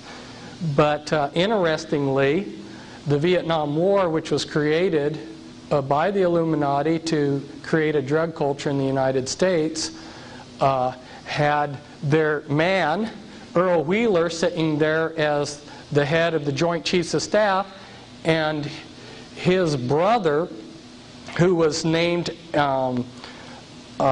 Ulysses Grant Wheeler, his brother's son, Leo Wheeler, was on the west coast of the United States, helping bring in the drugs from Vietnam. Now, Ulysses Grant, he entered the U.S. Army when the Civil War started on April 23rd, 1861. And on August 7th, 1864, he was made Commander-in-Chief of the entire Union forces. And then that was antedated back to May 17th, 1864. So what we see here is Ulysses Grant going from buck private to Commander-in-Chief of the entire Union forces in 3 years. Now, one of the branches of the Collins family that branched out before the 19th century started was the Todd family. And guess who married a Todd? Abraham Lincoln. He married into the Todd Collins family. And his wife had seances in the White House. Well, let's discuss a little bit more about General Grant. General Grant later became President of the United States, and on his cabinet he had 8 Masons. And he also had a man named Columbus Delano, I think, as his Secretary of State. Delano was an ancient elite family that goes back to the black nobility in Venice. And Franklin Delano Roosevelt is a descendant of his. It's a very small world at the top. And the Lee family is one of the top 13 Illuminati families. And there was a man named the Bismarck of the East. He was the chief military man in Asia at the time that General Grant was president. His name was General Lee of the Lee Illuminati family, and he was best of friends with General Grant. And they visited each other.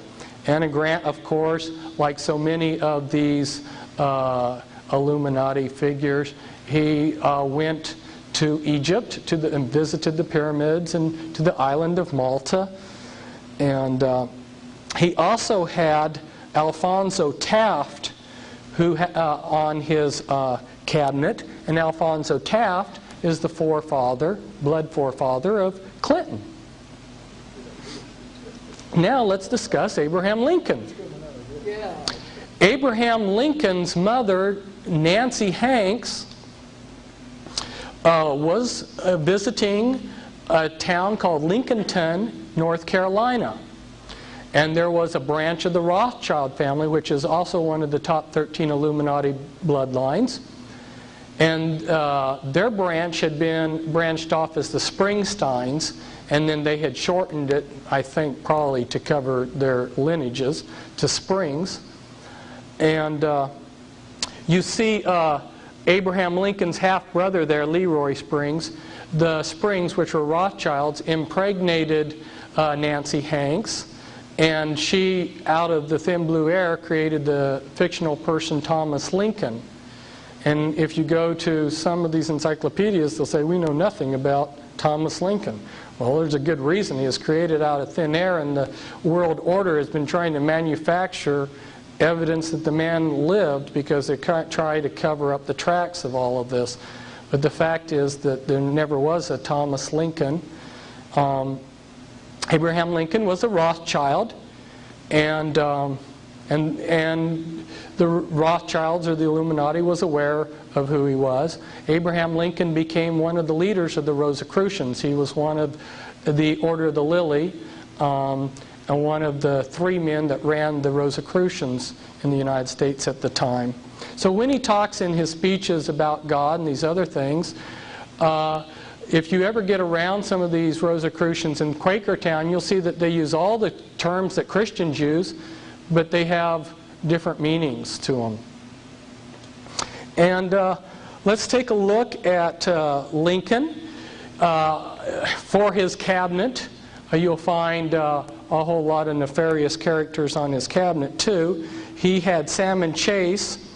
If you've ever heard of Chase Manhattan that the Rockefellers are associated with, well, that was named after Salmon Chase, who was Secretary of Treasurer for Abraham Lincoln.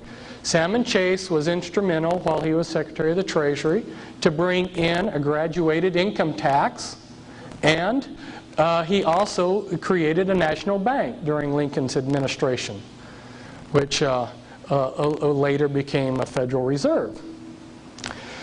And just talking a little bit about how this all connects, you've heard of Shirley MacLaine. Well, she's of the Beatty family. Okay. Well, who was Lincoln's lawyer? When he was president, he had a lawyer who was named Bart Moore, and Bart Moore was of the Beatty Illuminati family. The cabinet of Abraham Lincoln was involved with a scam, involved with the Credit Mobilier, which ties back in with the Rothschilds and all these other people in Europe.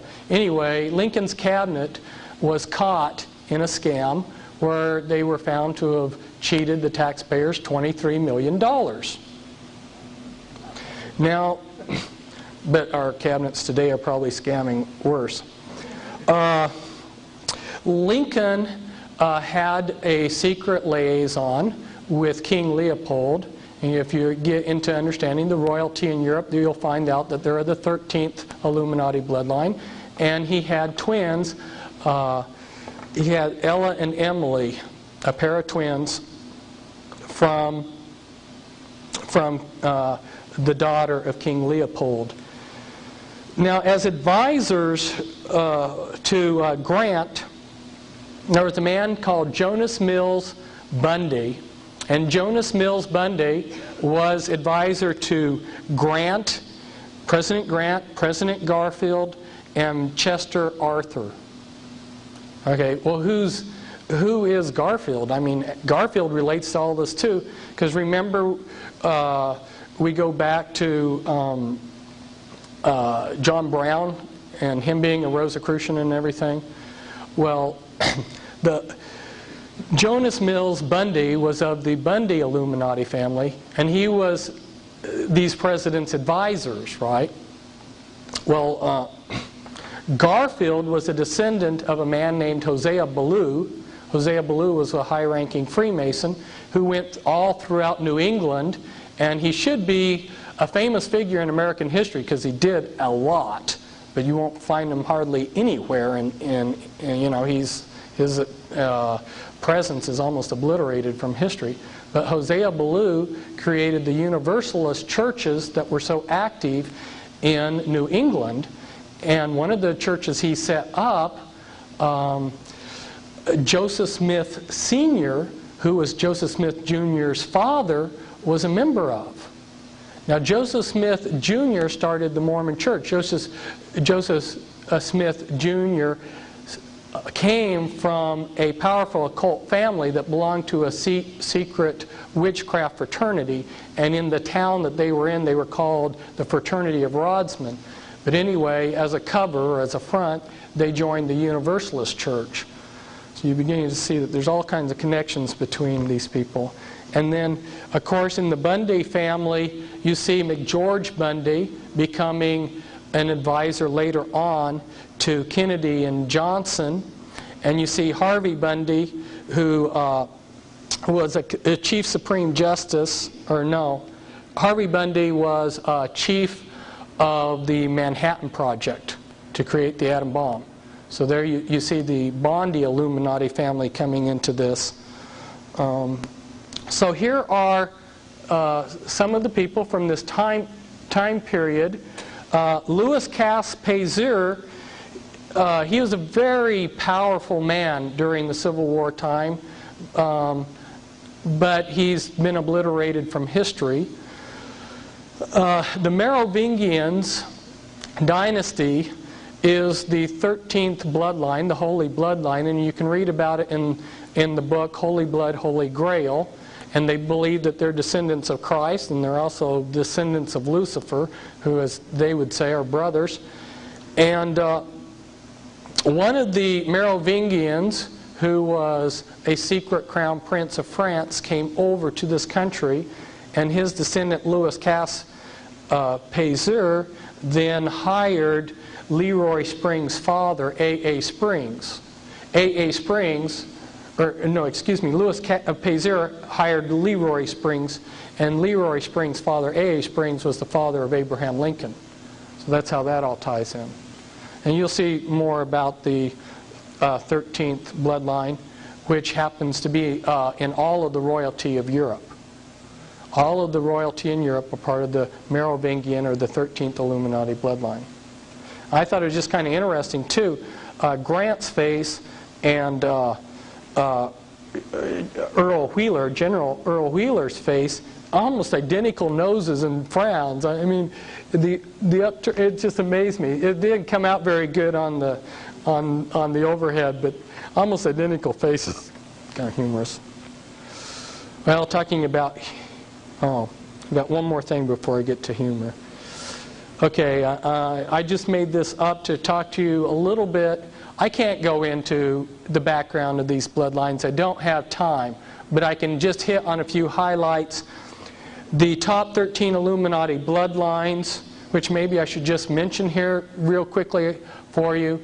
Astor, Bundy, Collins, DuPont, Freeman, Lee, Kennedy, Onassis, Rockefeller, Rothschild, Russell, and Van Dyne, and then the 13th family, which is your Holy Bloodline. Those are your top 13 Illuminati bloodlines, and right up there along with them, and included in my book, were the Reynolds family and the Krupp family. And so if we look at these families, we'll see that they keep power and wealth by dynastic intermarriage, they maintain as low a profile as possible, and they use fronts for legitimacy. And these are some examples, the Collins and some of the blood that's gotten into them, and the Rothschilds. The Rothschilds have kept track of their genealogy. It goes all the way back to Nimrod, their secret genealogies. Now my co-author on my books, Cisco Wheeler, her father, Leo Wheeler, gave her a book of the Collins genealogy. At the time, she was trying to lead the Illuminati, and she stuck it into a fireplace. But for people like myself, we'd like to reverse history and get a hold of it. Well, these people, they're into fun and games, and they created their game here, actual game. It's called Illuminati, and you get to do exactly what the Illuminati are doing in the world. The goal of the game is to take over and control the world. And they have all of these cards in the game that indicate the different things that you're to take over. And so I copied a few of the cards. Well, look at this. Morticians, mafia, fraternal orders, multinational oil companies, men in black, TV preachers, Hollywood, evil geniuses for a better tomorrow. These are the type of people that you have to take over to control the world. And wouldn't you know it, the Illuminati actually does. And if you're in the military, they have a lot of manuals. They have this manual for a handbook for chaplains, and if you get it, they tell you about religions that are recognized by the U.S. military. And there are a number of chapters devoted to different type of witchcraft groups. And one of these groups in there is the Church of Satan. which is recognized religion. In other words, if you're a priest in the Church of Satan, you're exempt in serving in the draft because you're a minister. Okay? In this book, this chaplain's book, it's interesting because they talk about the priests within the witchcraft, and they tell you in this book that there are 3 levels to in a witchcraft coven. I'm just saying that as documentation of the next thing that I'm going to show you, which is, that's how the Illuminati is organized, people. And there's a lot that can be said here. There's so many of these transparencies are like a week-long seminar, you know. But I don't have a week on each of them. I've tried to condense down here to show you how the original reconfiguration of the mystery religions in 1776 had 13 lifetime positions in the Illuminati, but that was too weldy. It's too difficult to go through 13 positions. So they reconfigured it around the Civil War time, and you've got 2 levels, and three components really that I should talk about. Isn't this very similar to the earlier pyramid that we showed? Remember? Where we had the broad masses and a clergy class and then secret ruling bodies? Very similar? Right? Yeah. The anarchy level. If you want to read about the anarchy level, I've got a book, Ezekiel 6:3, where I list hundreds and hundreds of witchcraft organizations and their addresses. I give hundreds of ritual sites all over the United States and Great Britain, and you can really bone up on it. And then I have a complete list of all the Illuminati standard rituals and a list of occult rituals, which every day of the year has something that could be celebrated by these people. So there's always an excuse to have some kind of witchcraft ceremony. They reconfigured things so that you've got an anarchy level and a hierarchy level. It's very good because the anarchy level is very confusing. The anarchy level are all these covens out there that have individual unique practices. None of them look related. So you enter witchcraft as a novice witch, and you become a craft practicing witch, 2nd degree, and then you become a master witch, which is identical to Freemasonry, the first 3 degrees, right? In fact, Freemasonry's rituals and witchcraft rituals are identical, except that Freemasons leave their clothes on. Then,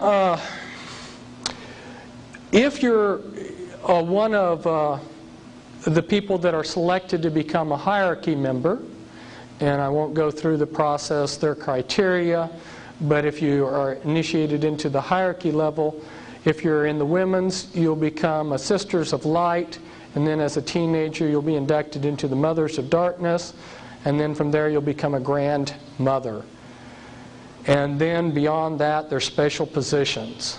Now, what's very confusing when you're dealing with people that come out of the Illuminati is that the Mafia and the Illuminati bloodlines each family has their own self-governing bodies. So within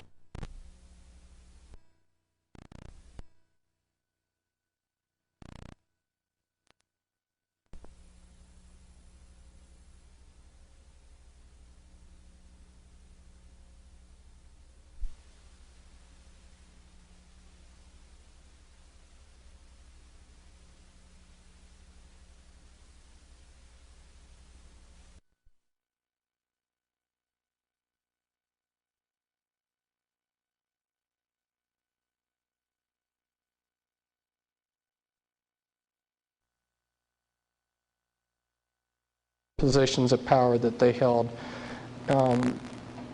Above the standard 6 lifetime positions, you have your special committees. You've got your Council of 3, your Council of 5, Council of 7, Council of 9, Council of 13 or your Grand Druid Council. You've got your Committee of 300, your Committee of 500. They made a decision to go with 500 multinational corporations. Your Fortune 500 companies are equivalent to your Committee of 500. When I was trying to see how this related to your different orders that the Illuminati has set up, I watched the lives of some of these people, and although because they themselves, are keeping the secret, I couldn't come up to someone in the Order of Skull and Bones and ask them how it works. So I just studied their life and figured it out that way. And as I watched, I saw them go through basically about the same pattern as the system here, which first you'd be tapped to become a candidate in something like the Order of the Skull and Bones, which George Bush, by the way, is a member, as you know. And then your first position there is a knight. And then very soon, after your first year, you become a patriarch. And then from there you go into the leadership. Or if you watch some of these men, as they progress in life, see, what I did was I said, well, I can't figure out what the levels are from looking outside in, but I can see chronologically how they advance. And chronologically, somebody's going to go up the ladder, right? You don't go down the ladder, you go up. So you just look chronologically at how these men are moving up, and you'll see that they'll join like the Council of Foreign Relations or the Royal Institute of International Affairs, and then from there they'll go to roundtable groups, and from there they'll go to the Pilgrim Society. Pilgrim Society is very seldom mentioned by conspiracy theorists. It's far more powerful than the Council of Foreign Relations. And this is showing you some of the other relationships with some of these other things. The Illuminati itself, they are what's called Gnostics. They believe in a Babylonian dualism, but under their structure, or incorporated into their structure, is the Satanic Brotherhood. And within the Brotherhood, you'll find a three-tiered thing again. You got your Black Brotherhood, the Red Brotherhood, and as you go up, your Great White Brotherhood. I've shown you the steps there for the OTO. There's the Illuminati works through a lot of organizations, and when you understand the mind control later on, you'll understand better.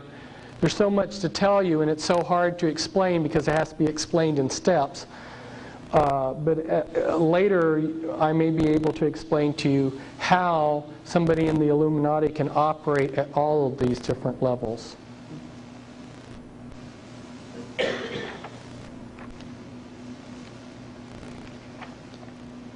And this you have in your handout, so I won't even explain it, but it gives you a little bit of the history of how the mystery religions have reconfigured themselves.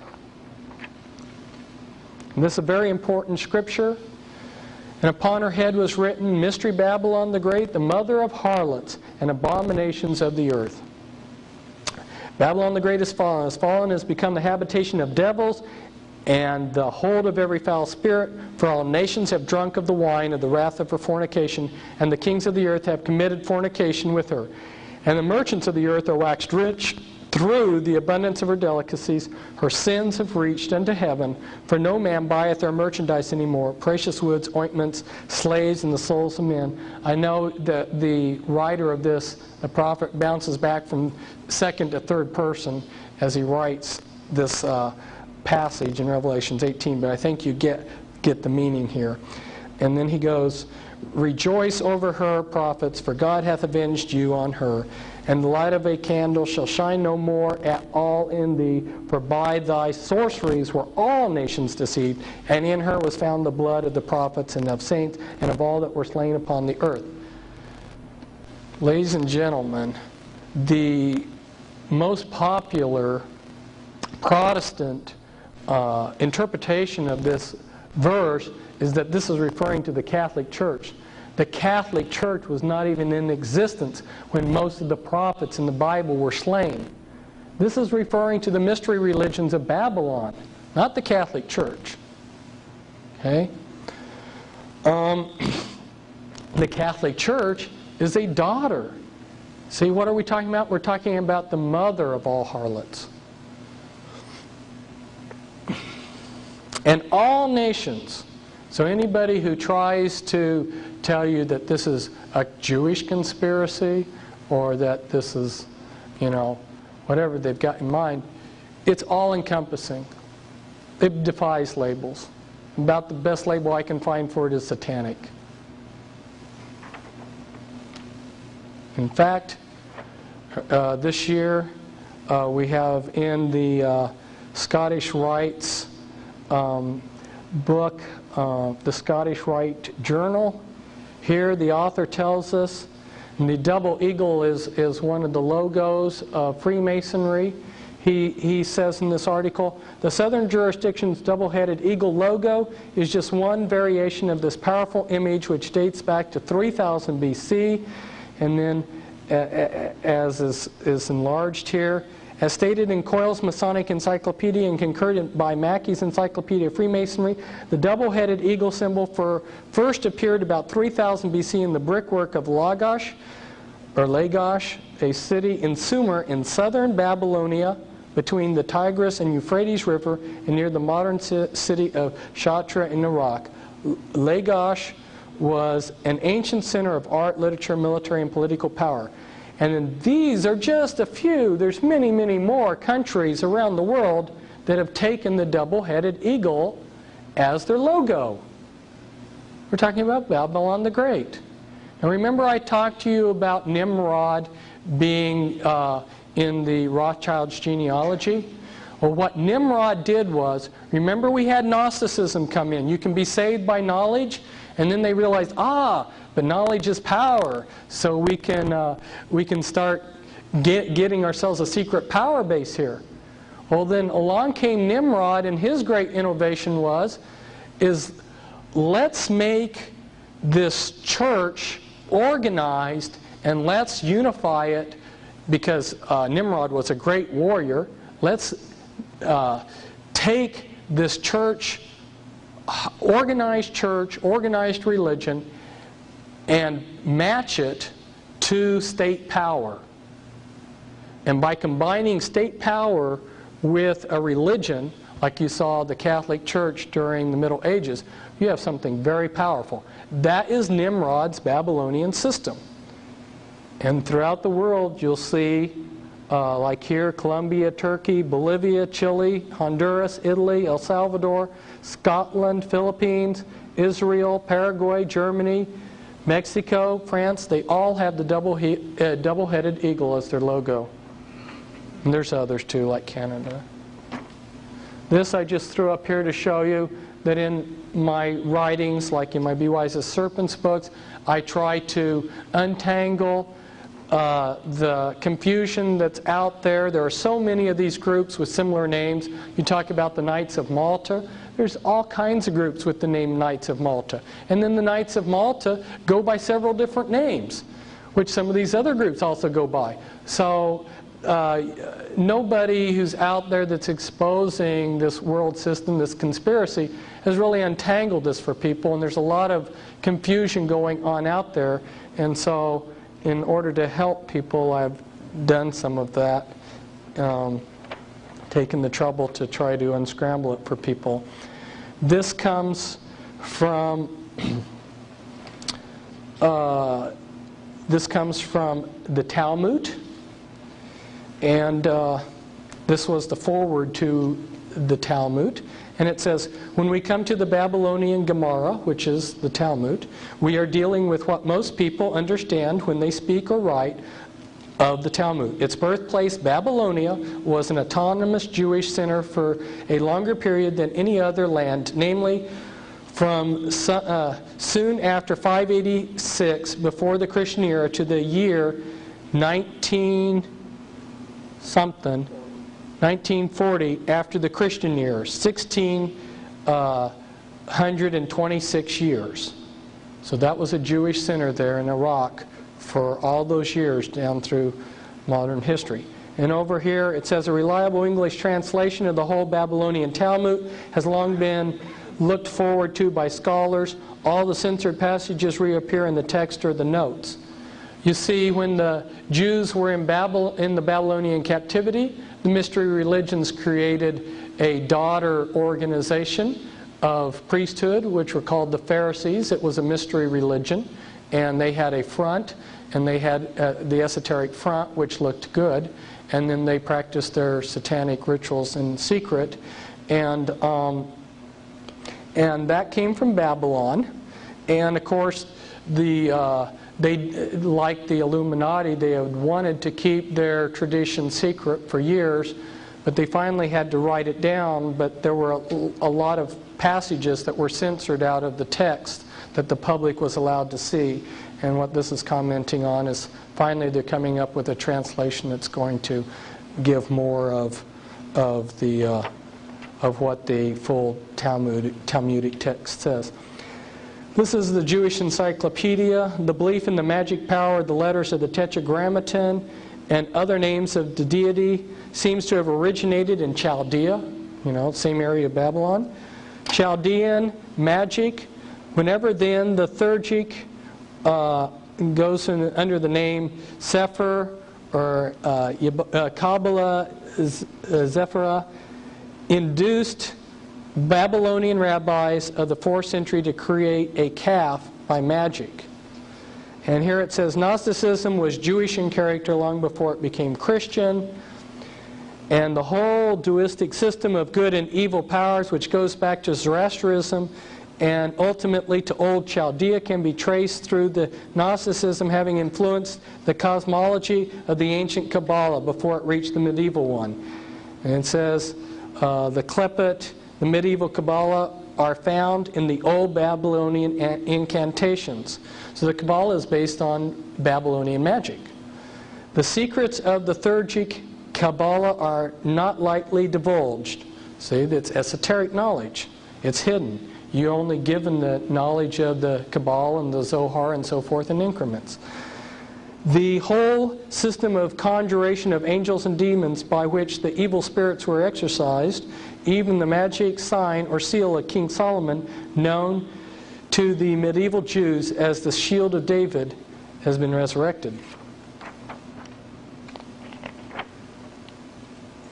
And what this is telling us here is that with the destruction of the temple, this is from Jewish Encyclopedia, the Sadducees disappeared altogether, leaving the regulation of all Jewish affairs in the hands of the Pharisees. When the temple was destroyed, the group that took over Jewish life from then up till now has been the Pharisees.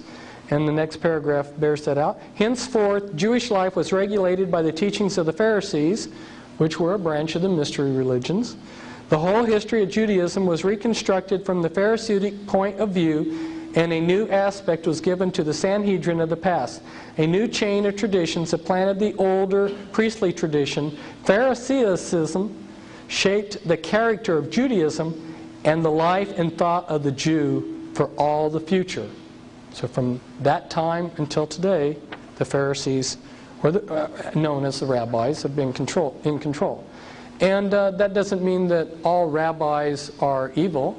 It's just like we go back to the tree of a tree that was in the garden of good, the tree of good and evil.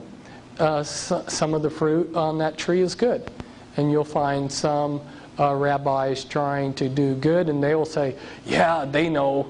If you can get them to talk, they'll tell you about the rabbis that they know personally who are Satanists and into black magic and using the Kabbalah for evil." This is just saying that the Talmud, which is the teachings of the Pharisees, which was codified several hundred years after Jesus, ranks in significance above the Torah, And the Torah are the first books of the Bible. Which if you're in a synagogue, you'll see that they keep the Torah housed.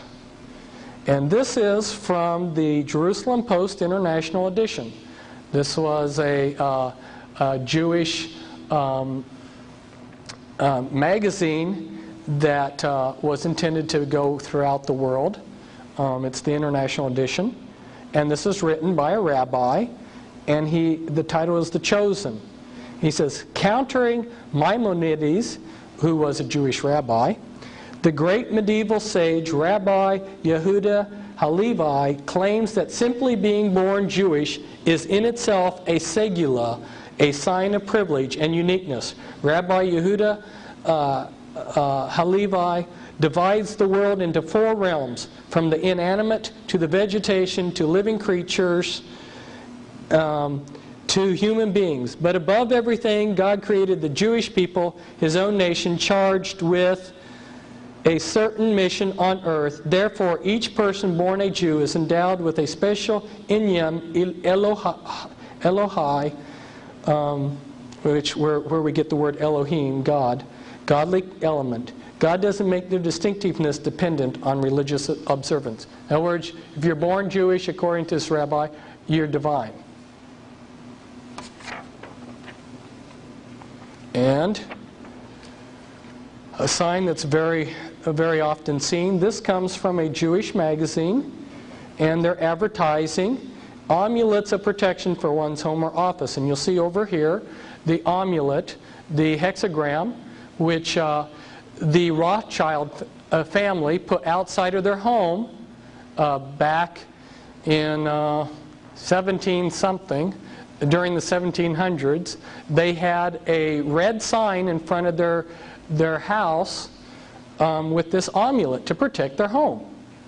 And from that sign, they got the name Rothschild, which means in German, red shield, or the red sign, the red hexagram amulet sign that they had in front of their house. Before that time, they were known as Bauer. And there are Bauers here in this country who are descendants of that Rothschild lineage. See, it was just Amschel Bauer that changed his name to Rothschild. These people are great at changing their names and hiding their lineages. I'll tell you, of all of the people that I have worked with that came out of the Illuminati, I so far haven't found one person whose last name matched the bloodline that they belong to. And if you know how many people are in power that have the last name, it really makes you wonder how prolific have these bloodlines been. You have to understand, if you're a multimillionaire and you can have 50 or 60 concubines out there having babies secretly and hiding all these lineages, you can have a lot of offspring. And they have the power to keep track of these genealogies. Again, going back to the Civil War, the Jesse James gang, you've heard of the James brothers. Well, the James were descendants of the Rothschilds. And Jesse James' father was a soldier in the Southern Army. He was the one who fired the first shot that started the Civil War at Fort Sumter. And Jesse James was a 33rd degree Freemason. And his father was in an occult organization that the Illuminati set up to create the Civil War, which was Order of the Golden Circle.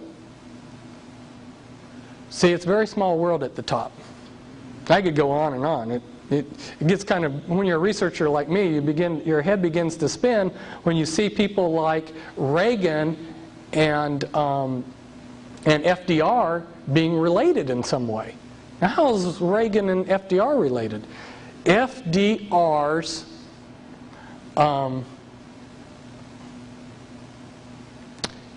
wife, help me out here, Eleanor, right? She was best friends. Her best friend was Ronald Reagan's mother. You wouldn't have known that there were any connection between a Republican president and a Democratic one, would you? I told you I was going to give you the keys to understanding how the Satanic conspiracy is operated in secret worldwide. Remember, we've got a hidden front. We have a front religion. Satanism always operates through fronts. So what did they do? They had an esoteric or a common religion for the common people. And they can worship sticks and stones and whatever they want, you know, lizards or whatever they want to worship. And then the priesthood will worship something more intelligent, and then the people in the inner circle worship Satan. If you go all around the world, you'll see this is the key to uncovering satanic worship all around the world for all of history. The 5 interlocked concepts.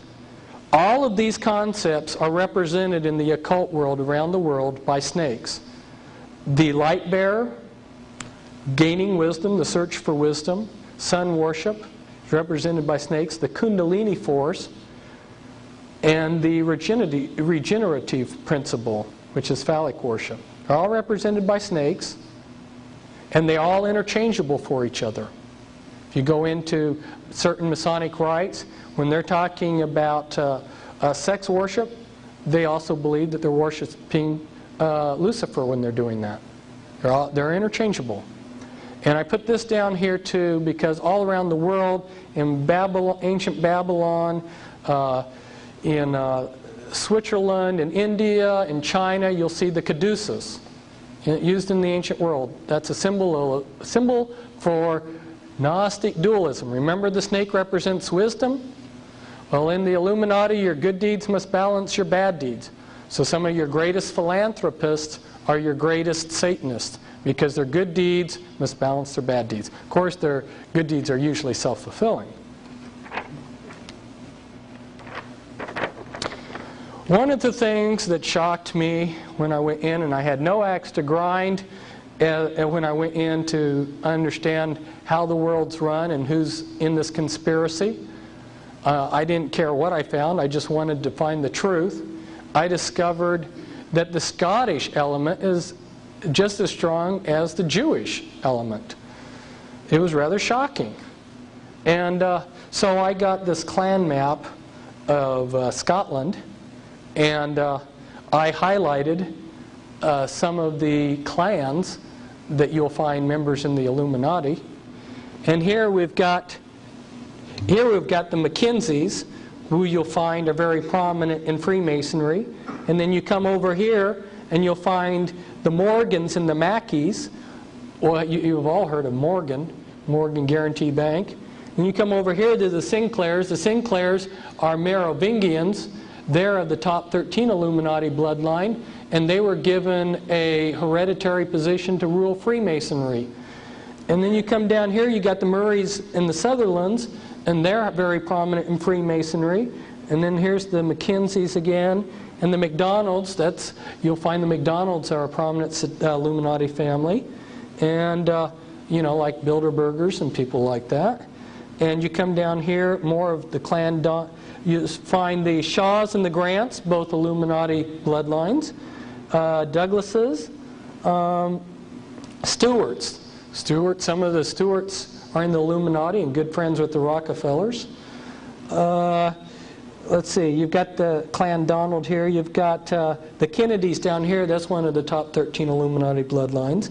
You've got the Campbells. The Campbells, another Illuminati Masonic thing. Cameron. That's one of the primary early programmers for the Illuminati was Ewan Cameron. He was Scottish, came over from Scotland. In fact, he would call his patients Lassie. And there's some others there. It's kind of hard to see, but you got the idea. That was a shocking thing for me to find out that the Scottish participation in this is so powerful, and I began to realize why they called it the Scottish Rite. And if you look at the Ku Klux Klan, it's based on Scottish Celtism, and it was created by several different Celtic secret societies, which I don't have time to go into. The Illuminati also helped them out. Now, a lot of people don't believe that there's such a thing as satanic ritual abuse, so I pulled this one out. It's in a museum. In the Illuminati, you're constantly having to make oaths to Satan, and you sign them in your own blood. This is a document, and it's in French, and the oath goes to Satan, to give you my body and soul, my life is holding it from you, having dedicated it forever without any will to repent.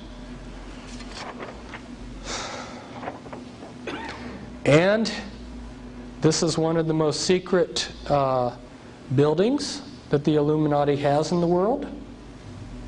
And I'm now going on tour to expose it.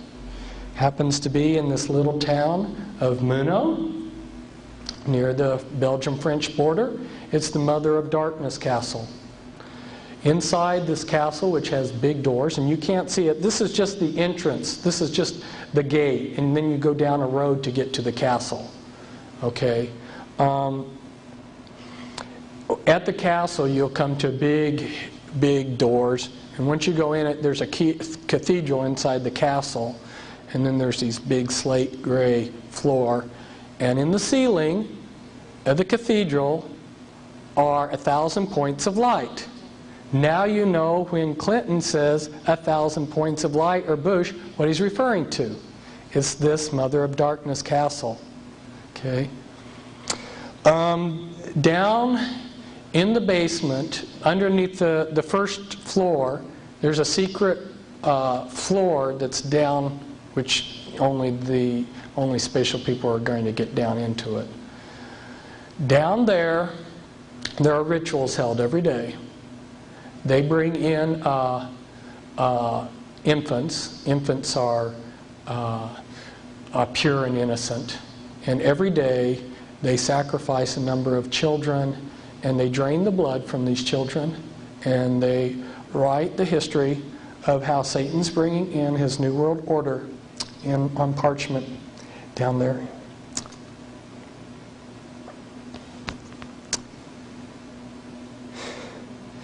For those of you who have studied Holy Blood, Holy Grail, and know something about the Merovingians, you'll find out that one of the secret organizations that they created in the last century was named after this monastery here. The Priory of Zion was set up by the 13th bloodline to protect their bloodline, so that they can bring in their Antichrist, because they believe that they're descendants, blood descendants of Christ in the house of David. And one of their primary stomping grounds was this little area here. Just outside of Muno is this castle, Chateau Amorois or something. It means the Castle of Kings, which is kind of misleading because only mothers of darkness, only women go in there. Very seldom do men go into this castle. They do their Kabbalistic path workings there in this castle. They'll fly mothers of darkness from all over the world for high-level rituals there. But anyway, just about 4 miles away, the scale here is very small. So there's only 4 or 5 miles here between. This is Abbé d'Orval right here, and there was a King Dagobert the Fourth, who was killed. He was one of the last great Merovingians, and you'll see a skull in a little bit. And he was killed near here, in this area, hunting. And then the Merovingian dynasty, after he was killed, sort of went into hiding. The Catholic Church for a while tried to subvert it, and Dagobert the First has been eliminated. Am I getting it correct? Is it the third or the first or fourth? Anyway, what's interesting is if you look in the lineages of the kings, that number is left out in European history. And you know, as you get kings, you go 1, 2, 3, 4. So if the third one or the is missing, something wrong with history. But they tried to erase him out of history. The Catholic Church did, because the Catholic Church at that time was in competition with this Illuminati bloodline. This monastery here is where Peter the Hermit set out And the Merovingian dynasty created the Crusades because they were the house of David. They weren't real Christians. They were actually a witchcraft, Kabbalistic practicing lineage that wanted to regain possession of Jerusalem and the treasure in Jerusalem. And they sent out Peter the hermit from this monastery, and he was a dynamic monk who preached all over Europe and got the Crusades started.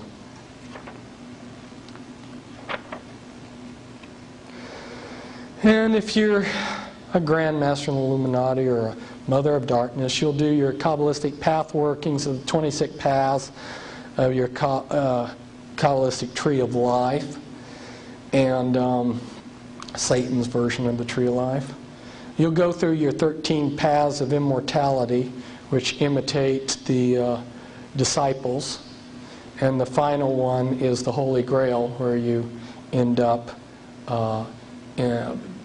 committing what's called vampirism, where you end up becoming addicted to blood because during the rituals, the people that are killed are in a high state of excitement, and there's a substance which is secreted into the blood which makes a person excited, like adrenaline.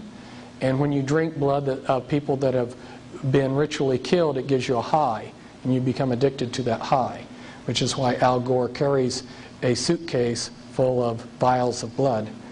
But anyway, if you're an Illuminati adept, you'll be trained in these various things. It's very eclectic.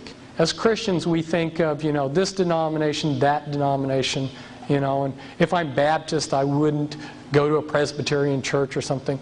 In the mystery religions, anything that's esoteric and magic, they learn.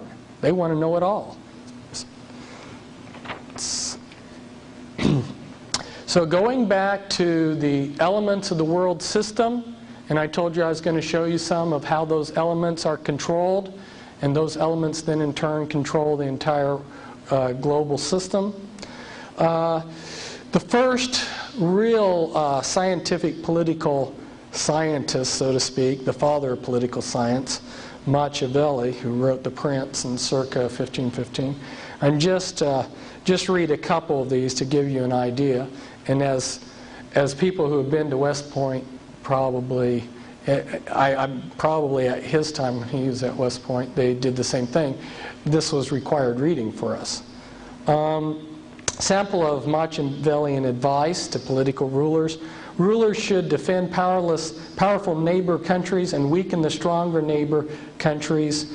By setting up protectorates and weakening the strong, a successful divide and conquer strategy is achieved.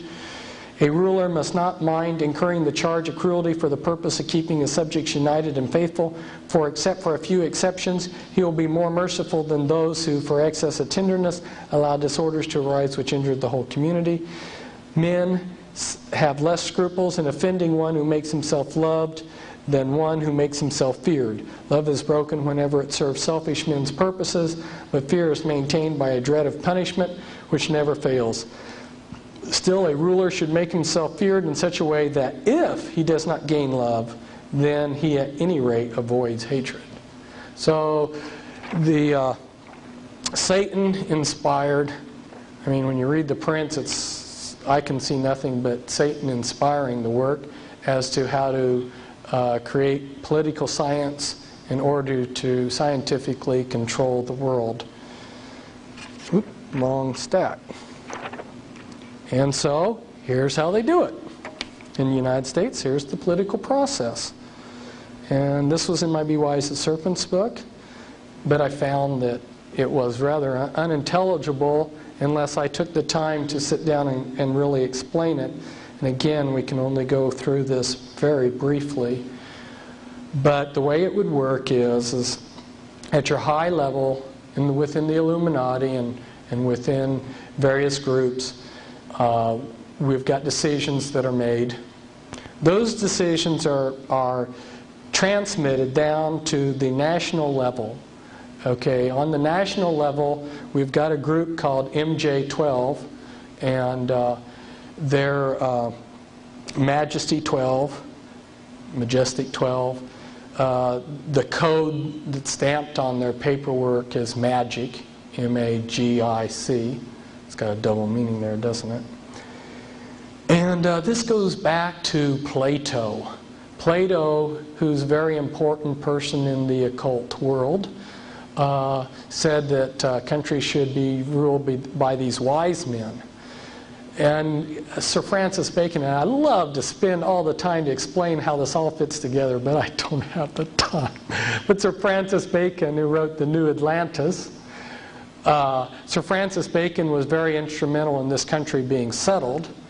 And his actual book was called something about the Rosicrucians, but the title got changed to The New Atlantis. He discusses in there about how these wise men are to rule. It's Plato's idea, just rewritten. And then the Illuminati's updated it to what we call the study group, or the MJ-12. And MJ-12 originally had 3 groups of 6 men. It had 6 men from the Jason... it had 6 men, from the executive committee of the Jason Society. It had 6 men from the executive committee of the Jason Group, and then it had men in key positions in the government, such as head of CIA, National Security Council, FBI director, and then it had a head over it. So it had 666 and a head over it. In Reagan's administration, I think it was that they upgraded the group to 40. But this group has gone under a whole long list of code names. I list some of them in my Be Wise as Serpents book, which, by the way, isn't back there. It's out of print. PL40 is one of the code names of this group. They've tried to look like a leaderless group. They've tried to look like a group that's not even a group, that just suddenly, a group of elite guys happen to meet at the golf club and talk, But this is the wise men. It's the wise men concept that the occult world talks about. But they can't make all the decisions. A group of 12 men or 40 men can't make all the decisions. There's too many decisions. So they pass it down to the level 2 decision makers, which are the policy planning groups. Policy planning groups include the Council of Foreign Relations, Trilateral Commission, Brookings Institute, the Business Roundtable, the American Enterprise Institute, the Population Council, Resources for the Future, Urban Institute. These people make decisions. Okay, but they can't make all the decisions still. There's still more decisions. So there's intermediate group. They pass some of the decision making on down to the research policy planning groups. And I've just listed a few of those. The RAND Corporation, the Stanford Research Institute, and the Hudson Institute. So let's say the Stanford Research Institute has been given a problem. They formulate an answer. They pass it on to the Council of Foreign Relations. If you look at the way it works, Council of Foreign Relations almost always rubber stamps the decision. But it has to be rubber stamped before the Illuminati act on it. Okay? How does this work? Okay, the decision is made here, and then it's transmitted to the decision makers. Okay, but they want us to ask them for what they want to do. It's a big, long process. They don't just do it. Okay, so what they'll do is the President of the United States will say, or some other leader on some administrative council or something, they'll say, we have a problem. We need to get answers. We're going to create this research project or this research group to research this project. So then this group starts with all kinds of millions of dollars of funding, and they research for 10 years, and they come up with piles of research that researchers even like myself aren't going to wade through with their final conclusion, which, by the way, happens to be what the decision was made years before anyway. So then the newspapers, which are controlled by them, these are your opinion makers, who intelligence agencies, national news media, and government councils, they'll start broadcasting what this decision was. These people studied this problem, and this is the best advice. This is the answer. So, and then they'll even get a few of their people, their lackeys, that make it look like the grassroots are in favor of this. So the newspapers are promoting it, few people in the grassroots are promoting it, and they pass the legislation and it becomes law. And if people don't want to go along with the plan, they always have their covert enforcers. They have all kinds of people in all different kinds of locations to pull the strings, that if there's rough edges, they smooth it out. And this is behind the scenes. The Illuminati have their area boards set up all over the country. They set up, they divided the country into 10 area boards, which are approximately 13 state area per area board. Or I take that back. There are 4 areas of 13, and those areas then are broken up into area boards. Now, what is an area board? In this area, you will have the leaders of occult groups that are part of the, definitely directly part of the Illuminati system. They will be allowed to send representatives to the secret area board. There isn't a fixed number of people. And when they have their area board meetings, they will coordinate their activities of these different occult groups. This is why you looked over in Japan and you saw the Church of Scientology, I believe, that sent recruits over to that radical Japanese group that was doing all of the chemical bombings in the tunnels and everything. See, they swap members back and forth. If they need to shift members to a new group, they do it, you know. This is how they coordinate their activities on the occult area boards. So when they wanted to create federal regions, guess what model they used? They just created the federal regions in the approximate locations that their occult area boards were already operating in.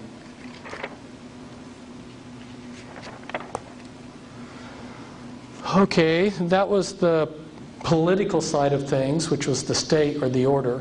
And if we go in and look at the financial element in the world system, how is that controlled?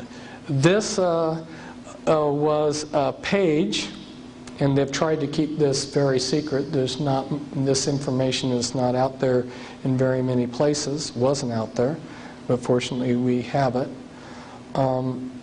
They created fractional reserve banking, the Federal Reserve System, and the stockholders of the Federal Reserve System are listed here in this listing. And if you can see some of the names there, you'll see Morgan, Rockefeller, Pine, Reynolds, Warburg, all Illuminati families there, Hummel, and these people own the stock of the Federal Reserve. When the IRS collects our taxes, the first check that they write out is sent to the Federal Reserve to pay the Federal Reserve, which is a private corporation, for the use of their money. And that check is billions of dollars. It's a huge check. So I can't remember now the figure off the top of my head what it is we pay in interest for the privilege to use the Federal Reserve's money. This is just like Federal Express. Federal Express is not part of the government. It's owned by the Rothschilds.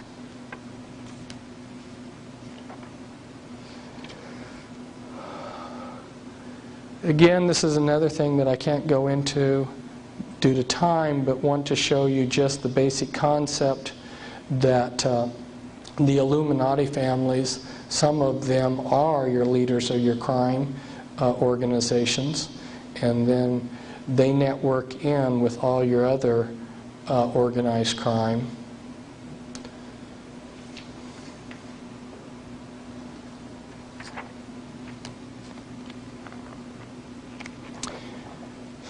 Remember, we talked about health and markets and things like this. This is some parts of the Illuminati control over the world's grains and food. Societe Generale, holding company that was set up by the elite They use a lot of holding companies. One of the ways that they discovered to keep your business coordinated, let's say you have 5 sons, you place each one of those sons into a different business, and then each of those businesses are controlled by a holding company. Nobody can even see that these 5 companies are interconnected because they don't know about the holding company. We've got management over here, see some of your leading families over here, and then I go into some of the important companies that like Archer Daniel Midland Company, your hide cartel, your grain cartel, and since Iowa beef, and then you've got your enforcement, your government enforcement groups like the USDA, which if you're not a company within the cartel, they can use the laws to destroy you.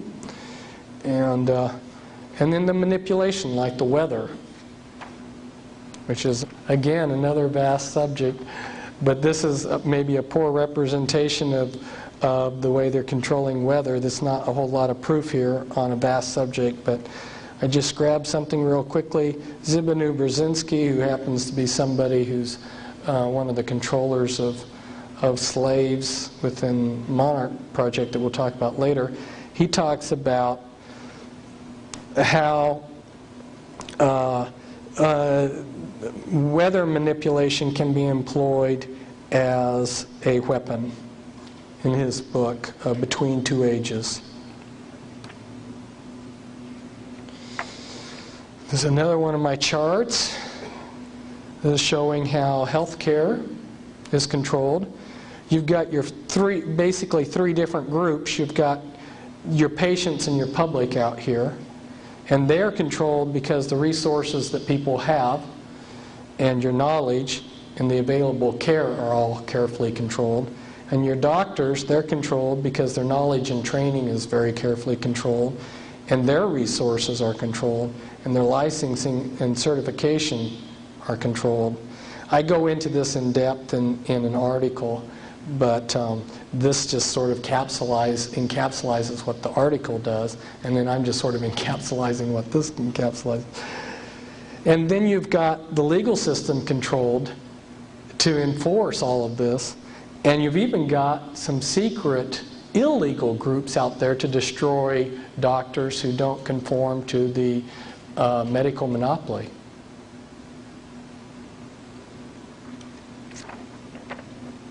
Very powerful.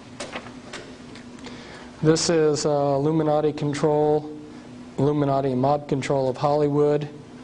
You got your mafia and Illuminati councils.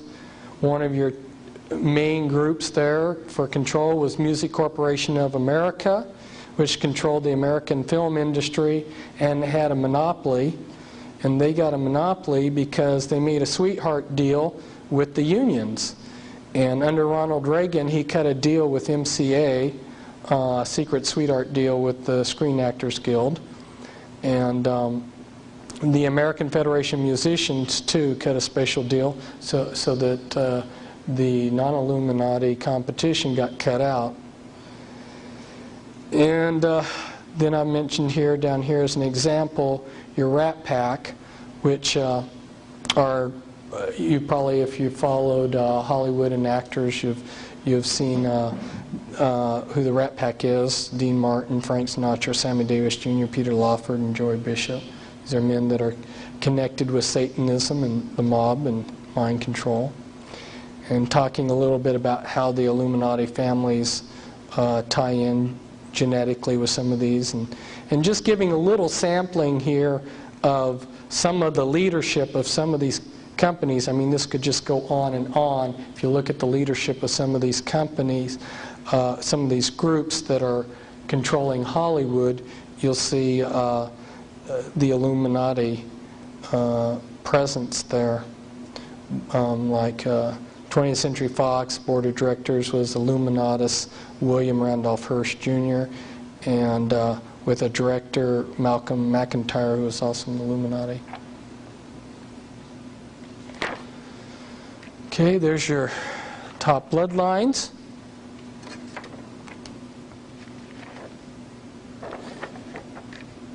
This was Joseph Smith Jr. He was Joseph Smith Jr. and all of the leadership of the LDS Church in Salt Lake City and the RLDS Church have all been of one bloodline.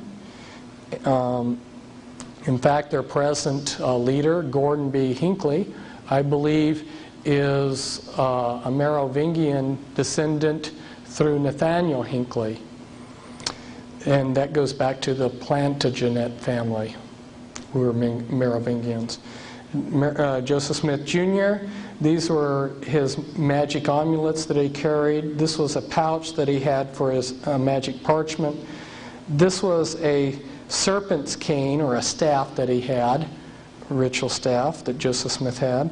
And this was his ritual athema that he had, and the ritual inscription on it. Joseph Smith Jr. created a high rite of Freemasonry, and he got some of the Freemasons upset in his area, and they murdered him.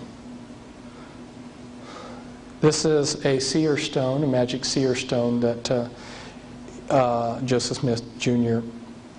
had, and another pair of magic parchments that Joseph Smith used that were his, that were passed down generationally.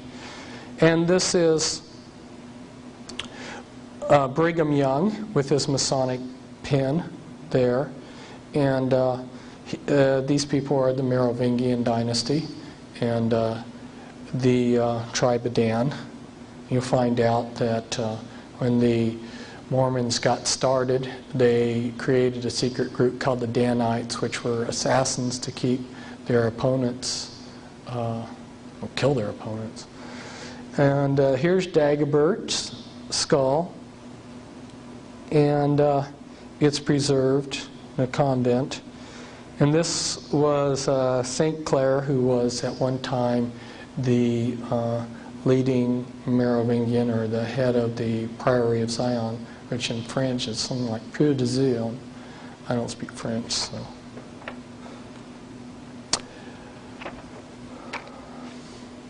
There's Charles Taze Russell, who was a Knights Templar.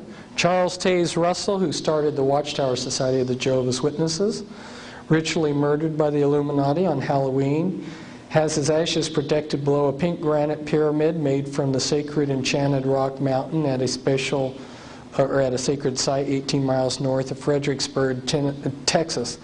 The pyramid is in a cemetery in what was Allegheny, Pennsylvania, now Pittsburgh, Pennsylvania, and he had the Knights Templar logo on his pyramid that his ashes are buried under.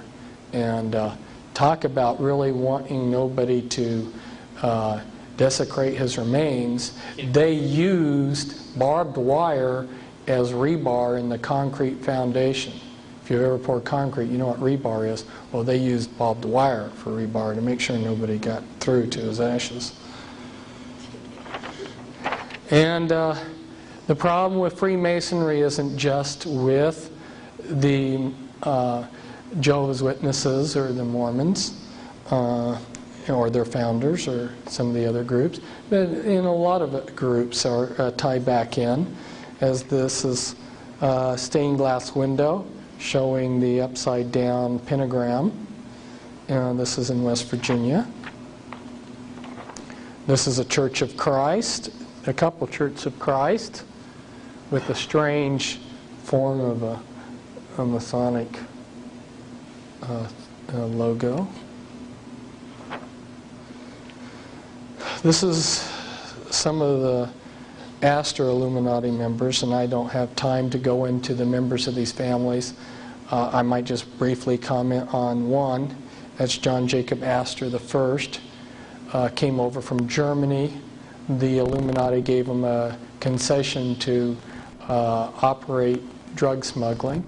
There had been fur trading going on in North America for several centuries. Remember, Columbus came in 1492 and people started trading furs with the Indians soon after that. Well, he came to the United States after the Revolutionary War. Within a matter of just a few years, he had a total monopoly over the entire fur trade in North America. How did he do that?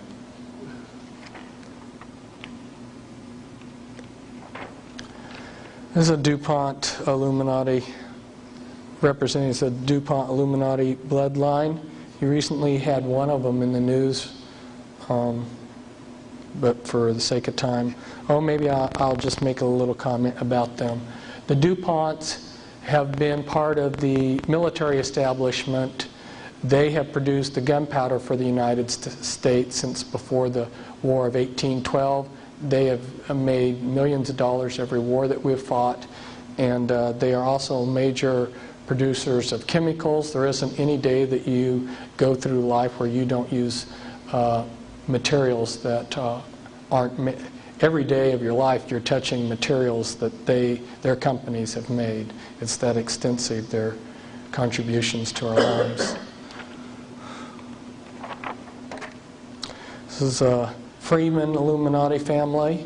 Gaylord Freeman, he was at one time the head of the Priory of Zion, the 13th Illuminati bloodline.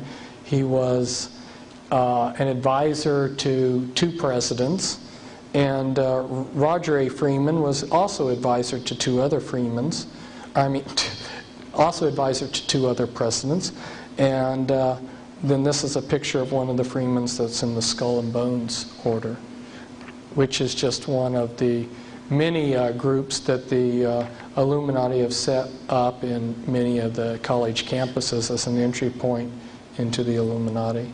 This is the Kennedy Illuminati bloodline.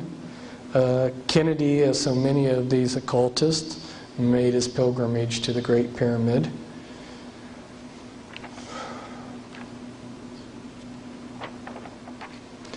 And one of JFK's girlfriends was Jane Mansfield, who was a member of the Church of Satan. Another close friend of John F. Kennedy was Sammy Davis Jr., who ran with the Rat Pack, and he was also a member of the Church of Satan. There he is with Anton LaVey. And the first Kennedy in history was named Brian Boru. He was also had the name Brian Kennedy, and he was the ruler in Ireland, and from his royal seed came a lot of other aristocratic Kennedys throughout history. And I brought this in because I'm wanting to talk about Illuminati mind control, and I think you're seeing different alters here, different personalities here, as she was the first presidential model that they allowed in public. This is a little bit of the Onassis Illuminati bloodline. The Lee Illuminati bloodline, a very ancient aristocratic bloodline in China. Li Ka-shing is a billionaire in Hong Kong, has a television network that covers Asia, has a lot of holdings in Canada.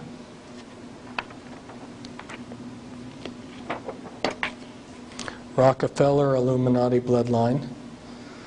And Winthrop there was reported to have the largest porn collection in all the world.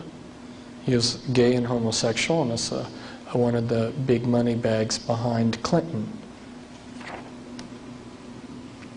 besides Pamela Harriman. And this is, you can pronounce his name Guy de Rothschild or Guy de Rothschild, if you want a more French pronunciation, Guido. I believe that from working with high-level Illuminati people, that he is either the father of the Antichrist or the father of the Antichrist John the Baptist. And this is one of his homes, his son David. And yes, he is alive today. These are just some odds and ends of the Illuminati. That's Hitler's grandmother. She was a maid in Vienna for the Rothschilds and was impregnated by them. Hitler's father was paid money to change his name from Schicklgruber to Hitler, which had an effect of hiding Hitler's lineage. Hitler was a Rothschild. And That's Marquis de Lafayette. Remember I talked to you about the Scottish connection. Scotland and France were buddies down through history, and Marquis de Lafayette came from an area in France known as Brittany, which is Celtic, and ties very closely in with the Scottish Jacobins and so forth. Russell Illuminati members. There's our much beloved president doing a hypnotic induction of slaves with the sign of Satan.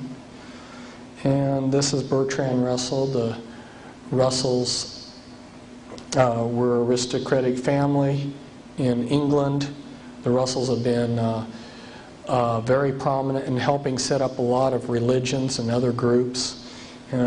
William Huntington Russell and Samuel Russell were involved with drug trades and setting up the Order of the Skull and Bones, which was created, by the way, at Yale, Yale being a Unitarian college that already had Illuminati secret societies at it before Yale came. Well, it's very hard for people to see that there's a conspiracy because everything's so broken down on our level into tiny pieces. So I thought if I went in reverse, it might help people see how all of these fragments connect into the whole.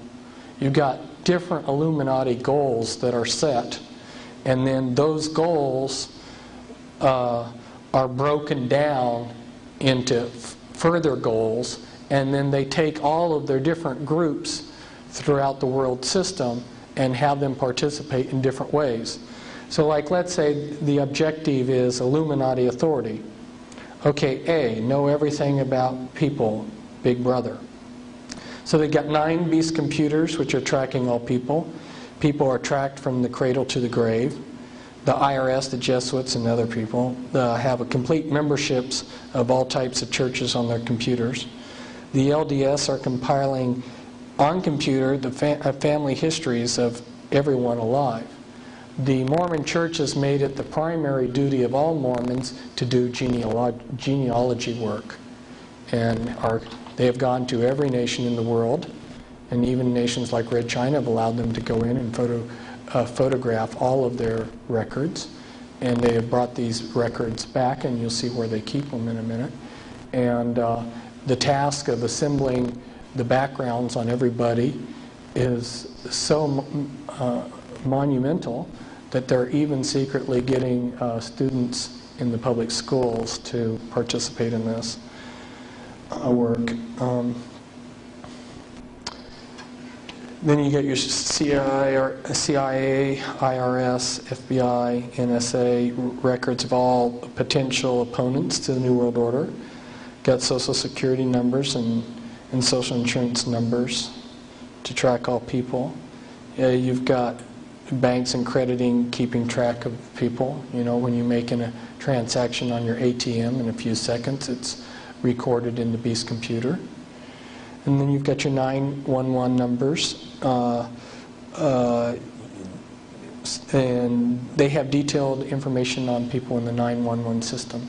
This is a good example to show you how different components work. The Grange, which is a fraternal organization for rural areas, it looks rather innocuous. It doesn't look very harmful, but you look at their logo and it's kind of interesting. It's the Illuminati all-seeing eye. And when the Illuminati wanted to keep track of people, what they did was they called on a favor, and of course the Grange was set up by Freemasons. That shouldn't surprise you. They're sort of the glue that hold this all together, the Freemasons. And the Grange was this good rural group, fraternal group, that did the legwork to get the 911 system brought in. Well, no one would see a conspiracy taking place with all these different little groups, and that may be the only thing that they used the Grange for quite a few years.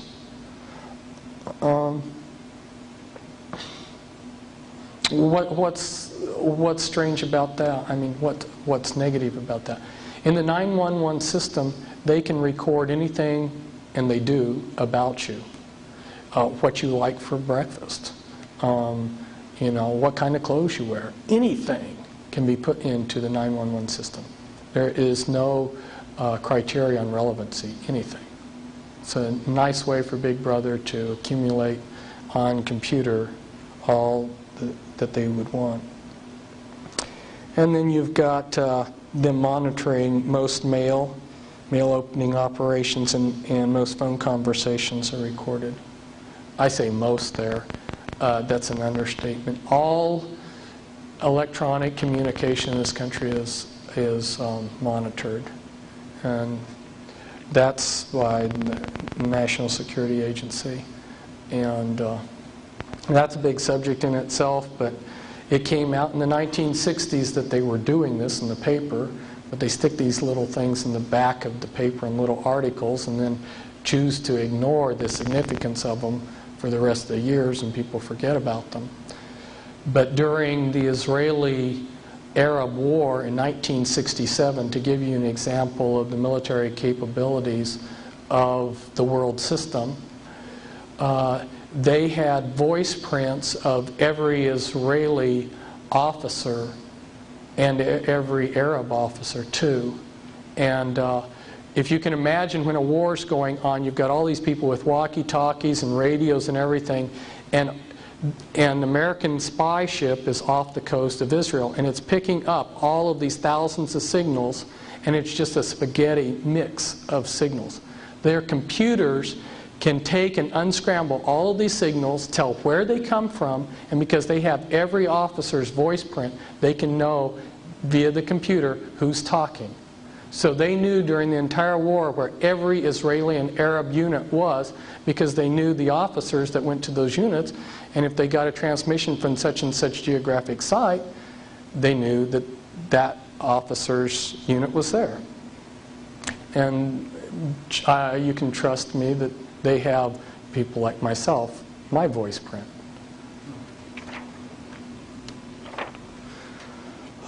This is where the Mormons store the genealogical records of the world. I wonder what else is down in this big thing. It's under a granite mountain that can survive any kind of nuclear holocaust imaginable. What else does the Illuminati have down there? These I'm just going to flash up real quickly. A couple more Illuminati objectives that I've broken down for people.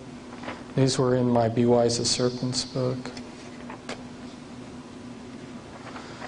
Illuminati have had plans, and they have several organizations which may, in the end, I may discover are all the same thing. And they've printed a lot of these plans. So you've had these books coming out over the years that have revealed to us a lot of what they're going to do. And you go in and you read H.G. Wells' books like The Open Conspiracy and the New World Order, the World Order and the Modern Utopia, and he describes to a T a lot of the things that are happening. In fact, they made a movie of one of his books. He wrote a book, The Shape of Things to Come, and they made a movie of it, and it showed that in the future, the New World Order, and they call it the New World Order, bombed Iraq with fleets of sort of delta wing type planes. Well, what did we see during the Gulf War? Exactly what he predicted back in 1938, exactly to a T. And I'll show you in the movie somewhere when we get to it. I threw this in as a sample. You read through these people's stuff and it'll blow you away, because here in Manly P. Hall back in 1972, and then you go back and look at what Jefferson was writing. Thomas Jefferson was one of the Illuminati. And then you look at Clymer's Fundamental Laws back in 1916, and they're predicting NAFTA. Clymer was saying that the capstone would be placed on the Illuminati pyramid when Mexico, United States, and Canada peacefully merged. And they had to be peacefully merged because there was an occult significance to that. So by debriefing people that have been high up in the Illuminati and been in on planning sessions and heard things of what were going to happen. I knew the Bosnian conflict was going to happen. I knew they were going to blow up a federal building like in Tulsa. I knew a lot of these things. And here's a photograph off of that movie, The Shape of Things to Come, which was H.G. Wells' book. And guess what their logo was? It's the winged sun disk, which is an Egyptian magic symbol, which is used by Charles Taze Russell, who started the Watchtower Society, is used by the Theosophical Society, and is used by Aleister Crowley on his material, who is a Satanist. So winged sun disk, the satanic Egyptian hermetic symbol, will be the, according to H.G. Wells, the symbol of the New World Order. By the way, who was H.G. Wells? Well, he was leader of the Fabian Society, Fabian Socialism, and he is also a Freemason. In fact, one Masonic book says that he's one of their best prophets.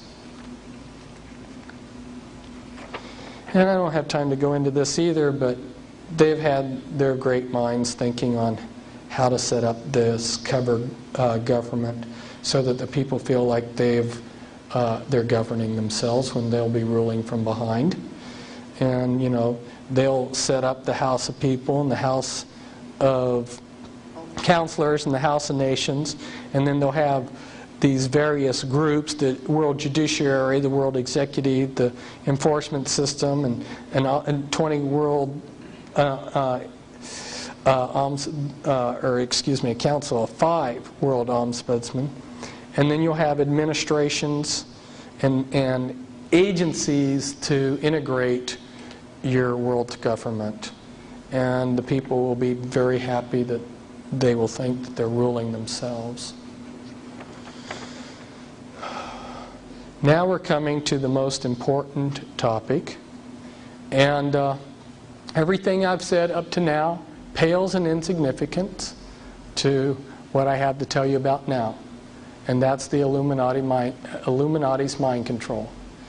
And it was such a vast and important topic that spending an hour or 2 hours or 3 hours doesn't even begin to open up the subject. And so that's why I haven't spent all this time talking on it, is that I realized that it's just too vast. You've heard New Agers talk about a paradigm shift. When you understand the ramifications of the Illuminati's mind control, everything that you knew about human behavior and how you looked at people and rated them is obsolete. Okay? And it's taken me years for the impact of this mind control to be worked through me to where I can really appreciate, because I want to go into denial too sometimes about the ramifications. This is from the New York Times, and what this is talking about is back in September 2nd, 1977, Admiral Stansfield Turner, who was director of the CIA, went before a Senate committee that was investigating things, and he admitted, yes, the CIA has been conducting mind control on countless numbers of innocent victims, and it was being done without their consent. And he even explained some of how it was being done. Yes, hypnosis and drugs and electric shock.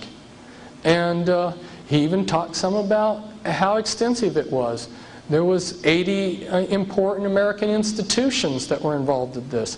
40 medical colleges, all these universities, yes, they were all cooperating with the CIA in its mind control. But even though he admitted this, one is a little of it came out then in the New York Times here, but about MKUltra. But they still did a good cover job, and the American people really didn't get a full ramification of what's going on. The public still doesn't know. They don't have a clue. And the Christian people don't either. And until people understand how they're doing this mind control, you're wasting your time to create an organization to fight the New World Order, because they'll be infiltrated. and Satan will take what you're doing for good and deflect it for evil. Here in one of the programmers, Dr. Lewis Jolly, he's called Jolly West, they're mentioning him here as one of the CIA's known programmers in this. Well, books have been coming out. I started exposing the Illuminati's mind control with trepidation back in 91, and in 92 I came out with a monograph on it, and then last year I came out with a book, which is a guidebook, an illustrated guidebook, and then this year I came out with a full-blown expose, which is volume 2, and it's the Illuminati formula used to create an undetectable, total mind-controlled slave. Why did I have such a long title? Because it is totally undetectable when it is functioning correctly, and it is total. It controls the person's entire mind and their body. It is a group package. The reason that this mind control is so powerful is because they have taken every possible type of mind control and combined it in an extremely sophisticated package. So if you listen to these CIA people, they'll sit there and they'll say, well, yeah, we tried doing this type of mind control, but it only worked in like 60% of the cases, and so we couldn't do it, we couldn't use it. We tried this, and behavior modification only works in a certain percentage, Well, what they're not telling you is if you take this method, which works 60% of the time, and this method, which works 60% of the time, and this method, which works 70% of the time, on down the line, and combine a sophisticated group package, you lock someone in totally. Now, one of the elements of this mind control is to create programmed multiple personalities. This person here is my co-author, and these are pictures taken within a short period of time. Here you're looking at one of her front altars, and this was an altar that was created to be what we would call like a madame. And this is one of the sexual altars that shows the abuse, a squinting eye. An altar is an alter personality. We'll explain that a little bit later. And then this is a very talented sexual alter. She likes this picture because it's got a mirror image. They use a lot of mirror images in the programming. And she was programmed to see herself as a cat. There's a lot of dehumanization done in the monarch programming. What they do is they work off of the principle that the mind is a supercomputer. You've heard that analogy made before. And just like what they had to do to make computers worthwhile, they had to learn how to section off memory so that it can't be touched. Like when you reboot your computer, it's being rebooted by memory that you can't touch. Well, the way to do that with the mind is amnesia walls. The Illuminati learned, the mystery religions learned centuries ago, that through trauma, the mind will protect itself from that trauma by building an amnesia wall around it. In war, it's called post-traumatic stress syndrome. And if you have a soldier that, like let's say his buddy is blown to bits right in front of him, he may totally black out that part of his if you put a timeline, well then that particular event in time has amnesia walls around it. Okay, so through the most horrendous traumas that they can imagine, because the worse the trauma, the better it works, right? The better the amnesia wall. So through a horrendous series of traumas, they shatter these people's minds up with amnesia walls, and then they know how to go in and find those little pieces of the mind, and then they build upon those pieces. They build whatever they want, because those little pieces of the mind don't know anything except what they're shown. They only hold the body when their hypnotic cue to pull them to the front is given, unless they're a front altar. So they will break a person's mind. A common Illuminati model might have like 10,000 personalities. A horrendous amount of torture. An unbelievable amount of torture their entire lives. And Ronald Reagan, who people think of as a good guy, he had his share of monarch slaves to service him. The type of things that they use monarch slaves for. He felt like, as President of the United States, it was below his dignity to get up and go to the restroom. He used a monarch slave as a urinal in the evenings. That's just giving you a little clue as as to the types of uses for these monarch slaves. They're not used for legitimate purposes. They're used for the most ghastly, nefarious things, and they can get the slave to do anything they want. Now, what's been going on hasn't been kept totally secret, but when people like myself started exposing it, they came back with a really vicious counterattack. It's the False Memory Syndrome Foundation, headquartered out of Philadelphia. I know these people. They're abusers themselves, pedophiles, and programmed people themselves. And they've got 40,000 lawsuits in this country against therapists for false memory.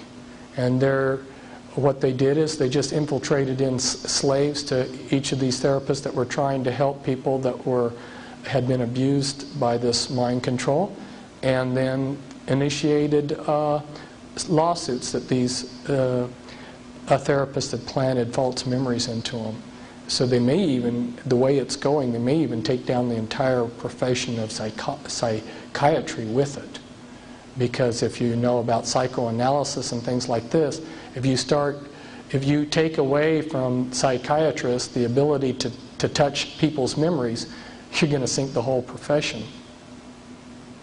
But they're willing to do that to protect their mind control. I've been working with, and more as a friend than anything else, but to some degree working with the programming, with 24 victims of this mind control. I know I have met, I'd say, hundreds of, very many, too many for me to count, the victims of this type of mind control. And it's very sophisticated. I'm not going to go into yikes. I am not going to go into how it's done, but I just wanted to inform you of the ramifications of it so that you had an idea. Because when you go into a church, you can't use as a litmus test, is the minister preaching the Word of God? Unless you could follow them around 24 hours a day and you understood how hand gestures and stuff can be used for programming and stuff, you wouldn't know the other side.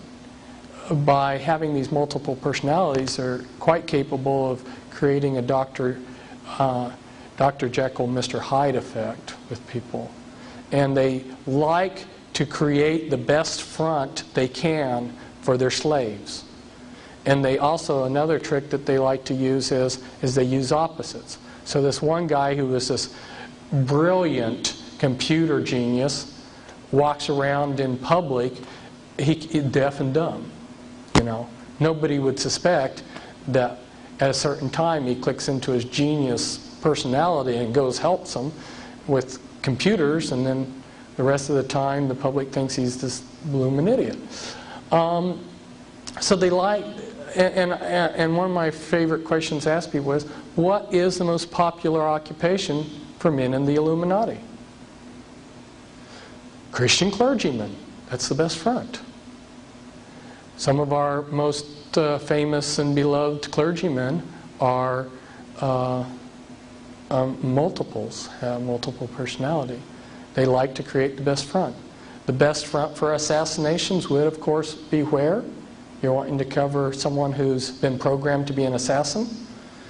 The Amish, because everybody knows they're world famous as pacifists.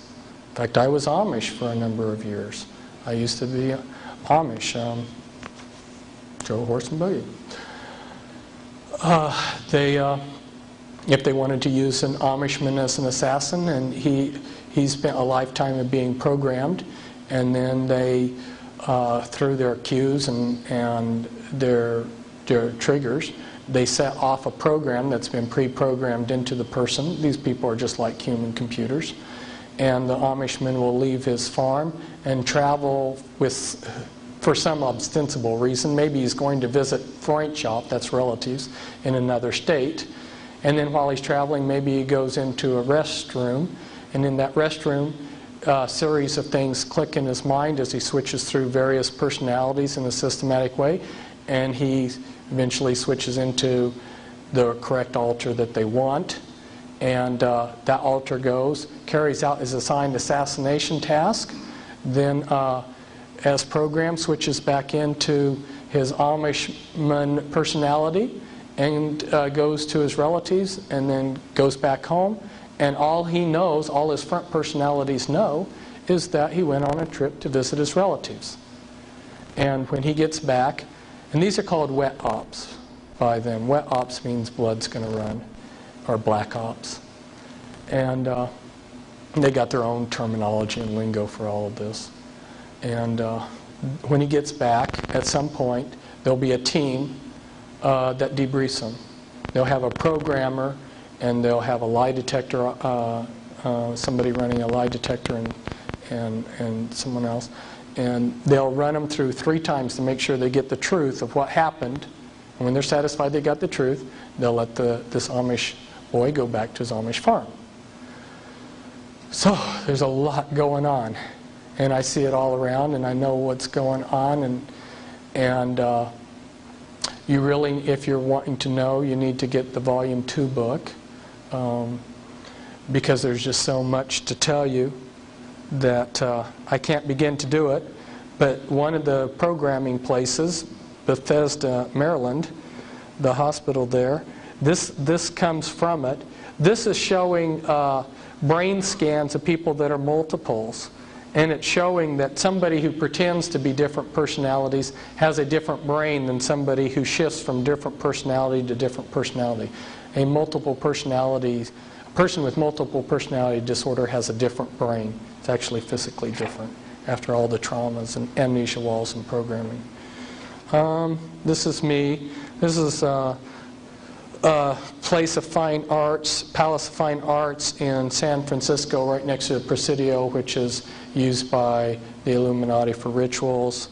And I'm showing you one of the programming sites on the West Coast, the Presidio tree that was used for programming, Fort Point used for programming. You'll look at the 6th Army logo. It's a hexagram with the Satanic Anarchy A in it. If you understand some of the leadership in the 6th Army, Colonel Michael Aquino, who's the head of the Temple of Set, and about a dozen other high-ranking officers who were Satanists in the 6th Army. It's no wonder that their logo's a satanic hexagram, is it? Ever wondered why the Rockefeller's Texaco has a pentagram in a circle with the Ankh? These are some more pictures of... this was the church at the Presidio was used for Illuminati rituals. Alcatraz was used for rituals and programming. That's taken from the Presidio. That's mule barns in the Presidio, which were used for programming. Tavistock Clinic in England, another programming site. A couple of the programmers, Michael Aquino, who happens to be the son of Betty Ford, and his wife Lilith Sinclair. And if you look at where immigration is coming from, the top 6 countries, look, Soviet Union is 2nd, China 3rd, Vietnam 6th. These are all countries that are doing mind control programming. How many Spetsnaz agents have been infiltrated into this country? How many mind control people have come in? Oh boy, that's enough to blow my mind. And the surprise today, the surprise ending that I promised you, these are taken from American magazines, and you may have to do a double take. It's real easy to see it on the originals. It may not be quite so easy to see it on the transparencies. Reptilian eyes. Did I get that right? Yeah. All of these pictures out of American magazines, reptilian eyes.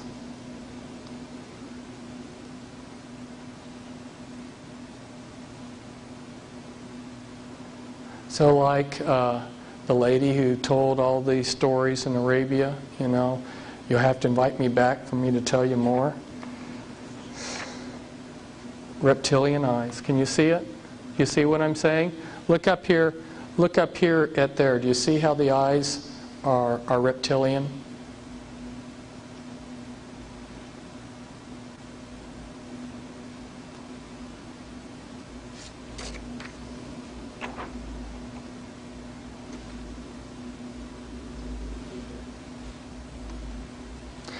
I've actually met some very respectable people who wouldn't tell me stories, like this one psychologist who's seen countless numbers of people in her life, who's actually seen people like this.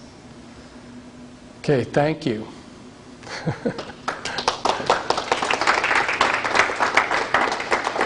And one last thing, you know, we're leaving, we're going our separate ways and everything, but I just want to let you know I'm still alive. I haven't gone off the face of the earth. If you want to write me, contact me, call me, you know, I'm there. So I wish you the best. You want to take any questions, Fritz? Yeah, questions. Now that I've wore you out. Repeat the question too afterwards. Okay. How did they get the reptilian eyes? She asked, how do they get reptilian eyes?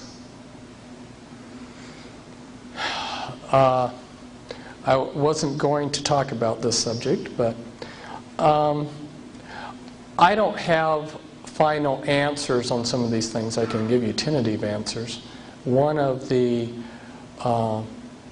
big programs that the Illuminati is carrying out is the creation of Nephilim. If we look in the scriptures, it says, as in the days of Noah, it would be like that today. In Noah's time, God wasn't being vengeful in destroying the earth. The earth was being corrupted genetically by fallen angels marrying with probably both animals and people. And in order to preserve life, God brought an end to the world. And today, there's a lot of genetic experiments and the Nephilim being created that are hybrids. And this is a very important part of what the Illuminati is doing. And my guess is this relates to that.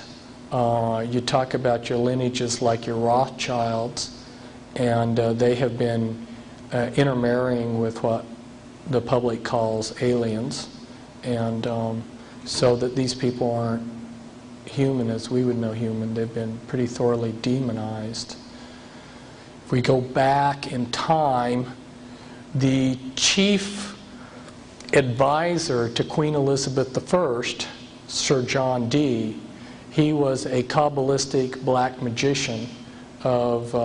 He had gone to the continent and learned from the top Jewish Kabbalists black magic, and he was the chief advisor in the British Empire, and he created Enochian magic and the Enochian language, which the Illuminati, which are hiding behind the Jehovah's Witness headquarters, they use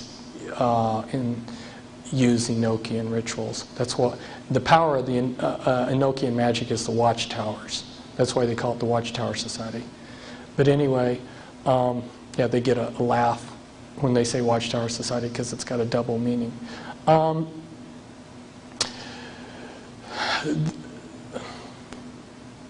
sidetracked here. Sir John Dee conjured up demons or angels. okay, with his black magic. The beings that he conjured up, there were pictures drawn of them, and they look identical to what we call gray aliens. Okay, that tell you something? And then I visit with debriefing people that came out of high levels of the Illuminati, and these different types of aliens are participating in Illuminati rituals. I could go on.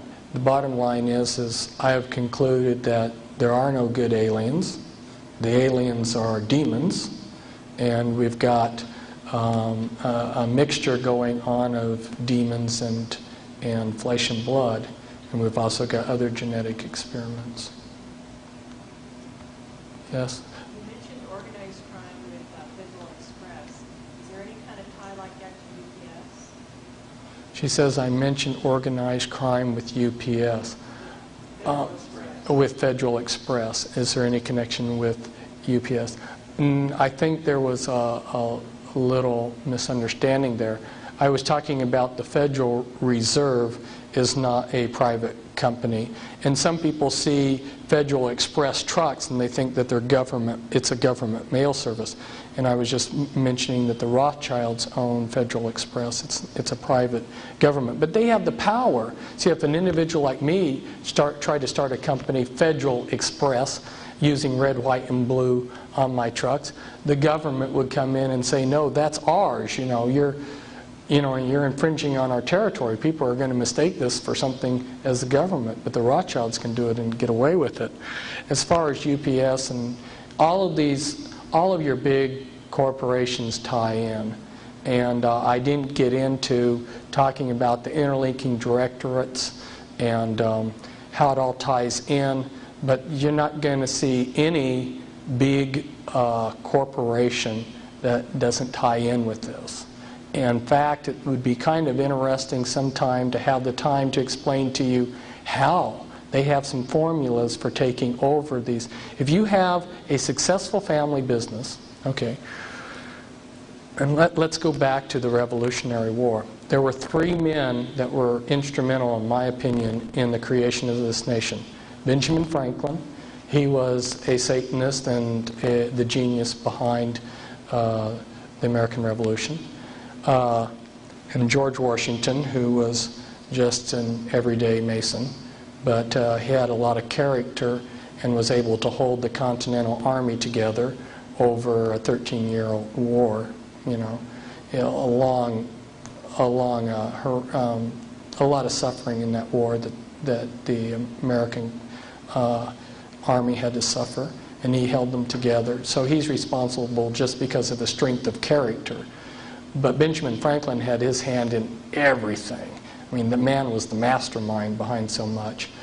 But there was a third man, and none of you, I bet, know him, Robert Morse.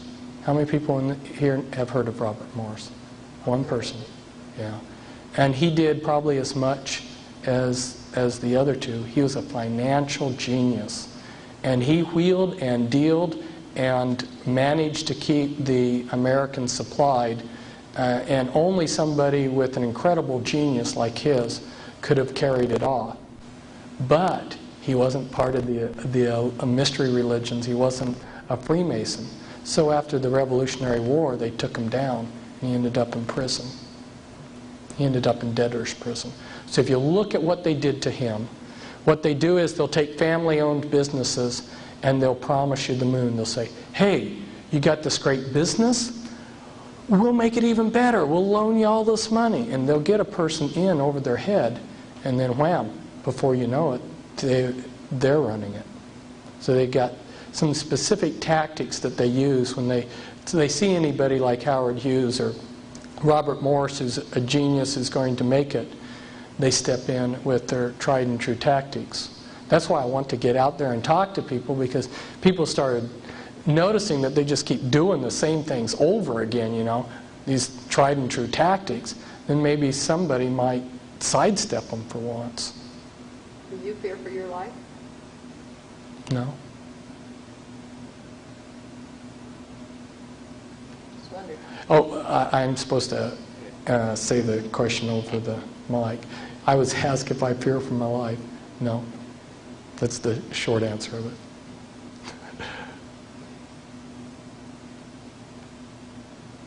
That doesn't mean that there aren't people that wouldn't like to do me harm. Yes? Where's the hope? Did that get lost somewhere back there in the beginning? Oh boy. God can take all of this evil and turn it towards good. The scriptures say that all things work to good to those who love Him. And I get repeatedly traumatized. Satan traumatizes me and tries to hand me lies every day. But I know that if I keep loving the Lord, that everything's going to work out.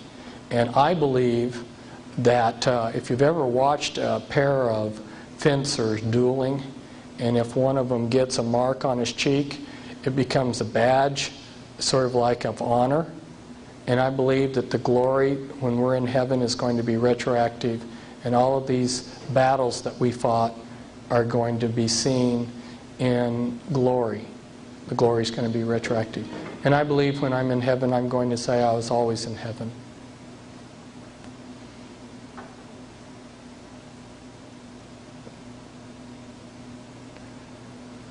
Boy, I must have talked the questions out of you.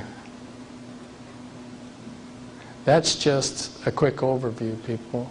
Where do you see Ross Perot fitting into this picture of how he keeps coming in and out of the presidential election? Just another one of their stooges. That's all.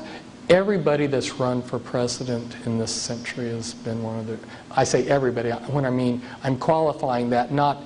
I mean, there's some individuals out here that are not of major parties that are just, somebody who came out of a mental institution and announces, I'm running for president. But for every legitimate candidate this century has been one of theirs. You go back in my Be Wise as Serpents book, and I'll show you in some of the elections, you'll have 5 or 6 men running for president, and they'll all be Freemasons. Hey, tails they win, heads you lose. Bush, skull and bones. Illuminati order. Clinton, Illuminati bloodline goes back to, the people that set up. His bloodline goes back to the same people that set up the skull and bones. He's adopted, though. So he's not, the Clintons aren't his family, which is another thing that they oftentimes do. They love to adopt out and rearrange things. I could go on for hours probably telling you how they hide these lineages, just like they've tried to hide Adolf Hitler's and Abraham Lincoln's. Except it's kind of interesting. One of the Rothschilds is named Abraham Lincoln Rothschild. So sometimes it comes out anyway. Yeah, question? Do you think we should still go and vote? No. The question was, should we go and vote? Well, I'm not going to tell anybody what they do with their time. Your time is your own. I mean, that's God's gift to you, and you use it how you want.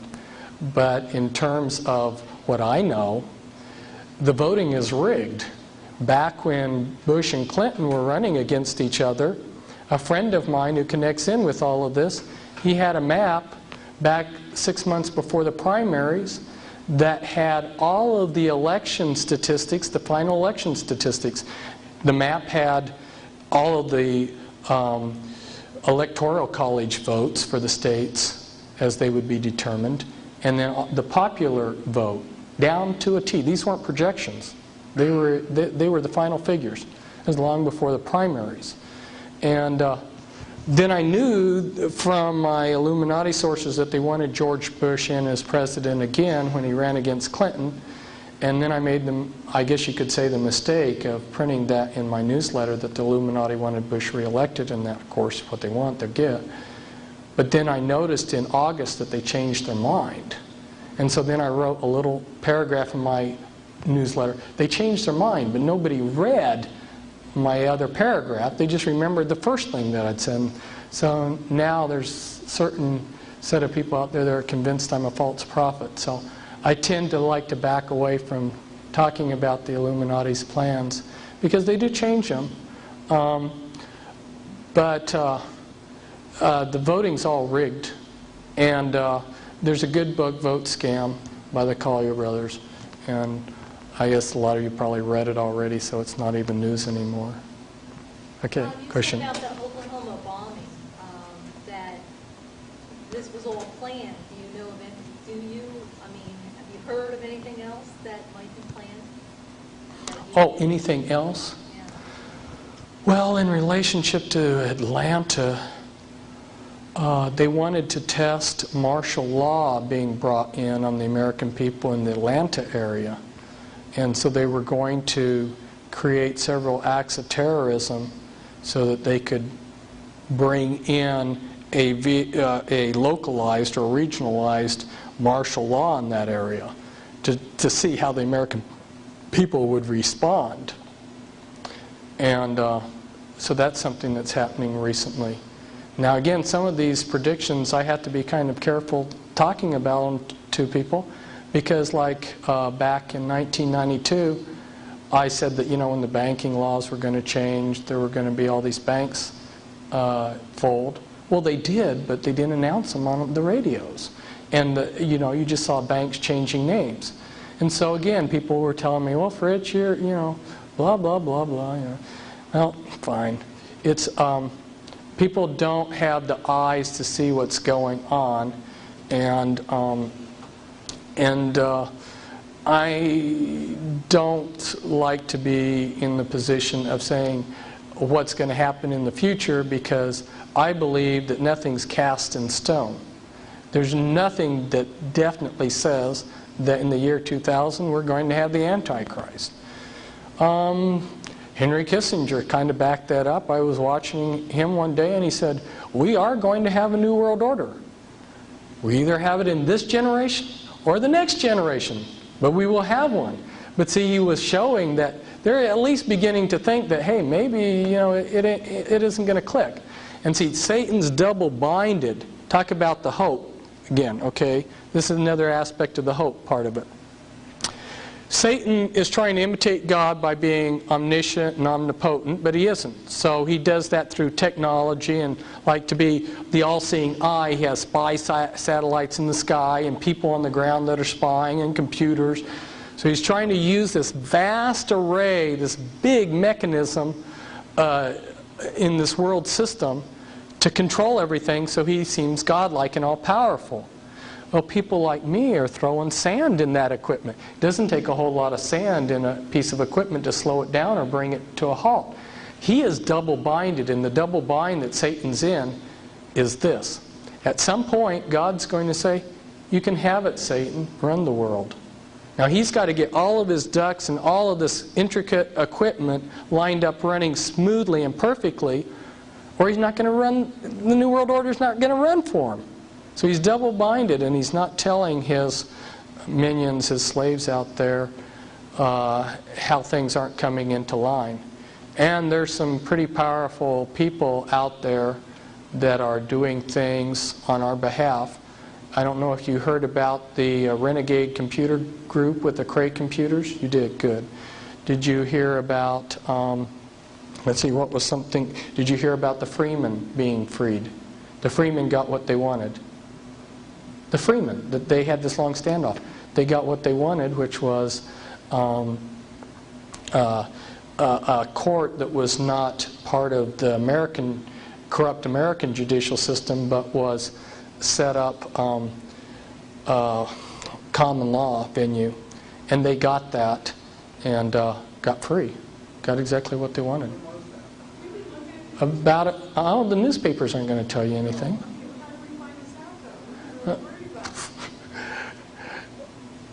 The answer, I guess, is just there's some of us out there that are watching these things, and we fax and call each other back and forth. But like I say, if I make predictions on things, which I sometimes do, the news media a lot of times doesn't report them anyway. So the news media is not going to back me up on some of those. Yeah. Yeah, they love to use distractions. Are the church burnings part of this too, and removing some of our civil liberties? Are the church burnings part of this to remove our civil liberties? Definitely yes. There's part of it's just disinformation. I mean, there's a lot of churches being burned all the time, you know, from natural causes or whatever. They've got the ability to focus. Have you ever noticed when they focus in on airline disasters, all of a sudden all the airline disasters that happen are reported? And that part of it's that, and part of it's, I wonder about some of these youth that for no reason at all burn down a church. They may be children that are programmed. It's so easy to do that. But there was intended to be a period of anarchy because they want the people to beg for martial law. And the American people will ask them for what they want to give. And so I saw that aptly demonstrated the night of the bomb went off in Atlanta. I went to Plaid Pantry to get something cold to drink because it was warm out. And this was about midnight. And the gal there had just heard on the radio about the bomb, and she said, "Oh, this world is full of crazy nuts." I said, "Well, you know what's happening? The government's setting off these bombs so they can bring in stricter laws." And she said, "Oh, that's what we need. We need stricter laws." And I said, "You want to live under Nazism?" And it just went right by her. No comprehension. So it had, I saw, that was my test to see how the American people were responding. And yeah, give us martial law. That subject was on the radio today on the talk show, was asking if they was wanting the martial law. And it was about 50-50. About 50, she says about 50% of the people wanted martial law. They wanted that extra protection, They wanted the extra protection. they think. Then another one come on, so we want our freedom. Yes? Pardon me? Buchanan? Yeah, you're saying he's a Knights of Malta. Yeah, you're saying he's not a regular guy, he's one of them. Yeah, the National Council, what is that, NCC? That ultra-conservative Christian group that Buchanan's, the 5 people underneath him in his campaign are from the NCC, which is a National Christian Coalition. Yeah. It's controlled opposition. If you look at who they are and what they're doing, it's controlled opposition. The Illuminati sets up their own opposition. If you go back and look in World War II, there's a book put out by an intelligence operative who uses a pseudonym. His name's Nigel West. And it's on MI5, which is British intelligence. And he's got a whole chapter in there on double agents. Every German, I should say every Nazi German, you know, because Germany was Nazi, every German agent spying on Great Britain was a double agent for the British. Now what they did was, and part of it goes back to this mind control, they turned significant figures in German intelligence, and then anybody else who joined in German intelligence had to be turned. If they didn't turn, they were booted out. So over a few years, they ended up with the entire German intelligence organization being their double agents. Well, they've done the same thing against the New World Order. 95% of these people out there exposing the New World Order are double agents. I remember Pat Robertson writing his book, Illuminati. His dad was head of the Senate Committee on Banking. And you better know that these Illuminati bankers, a lot of them are Jewish and a lot of them are Freemasons. You know that touching their money is a real sore spot for them. And so they're going to have their person in that key position in the Senate. And that was the father of Pat Robertson. And Illuminati set him up in ministry. And then he comes out with this book, The New World Order, which he didn't even write, and I don't even think he read it. And if you look in that, in one chapter it says the Masons are part of this plot to bring in a New World Order, and then the next chapter it promotes George Bush's candidacy for president, and he's a 33rd degree Freemason. So, Well, who's going to be our next president? boy, Doesn't matter. yeah, that's true. Clinton's only hanging by a thread because they got the goods on him, and our side, the people that are taking these 67 congressmen have had to resign because of these renegade intelligence operatives that are exposing them. And Clinton may be down the list. And Bob Dole, he's been receiving a lot of money. If financing up to now is any indication of who they want, you know, Bob Dole may have a chance. But again, he's another one of their flunkies. I've taken so much of your time. Thank you very much. Thanks. Should let you go now. Maybe you can have me back later. Well, I will ask you, what are some of the most obvious signs of a recognizable New Age person?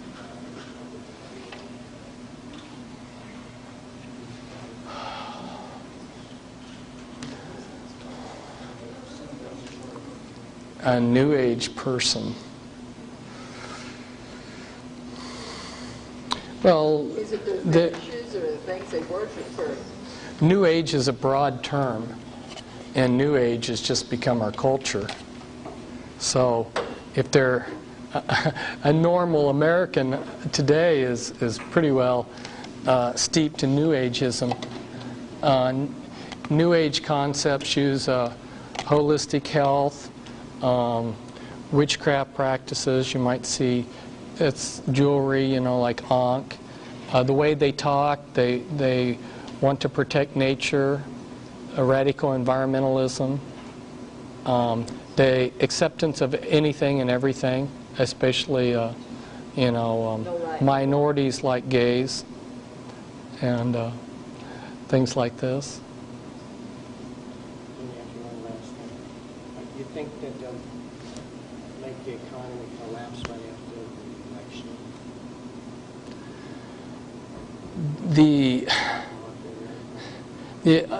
The only thing I can say is you know, there's some pretty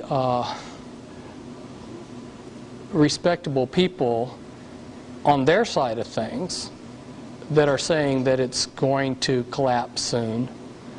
But I've been watching the economy since Carter administration, and I've been yo-yoed back and forth so many times that this was the final crash, you know, like Black Saturday, you know, and I thought, well, back, what was that, in 1987, yeah, exactly. I thought, well, this is it, it's going, you know, but it didn't. So right now I've just gotten to the point that when they want it to go, they'll let it. I'm surprised it's lasted this long. well, they'll have to bring in another war to bring it up. It's ready to fall. There isn't a whole lot. You know, Well, we know that there'll be anarchy on the earth, you know, before the one world order comes into place. yeah, They'll use that so they can come in and take over. yeah. I just got a feeling it'll be really soon. After the election, maybe a year or two down the road. I just want to take it. So, got a high likelihood.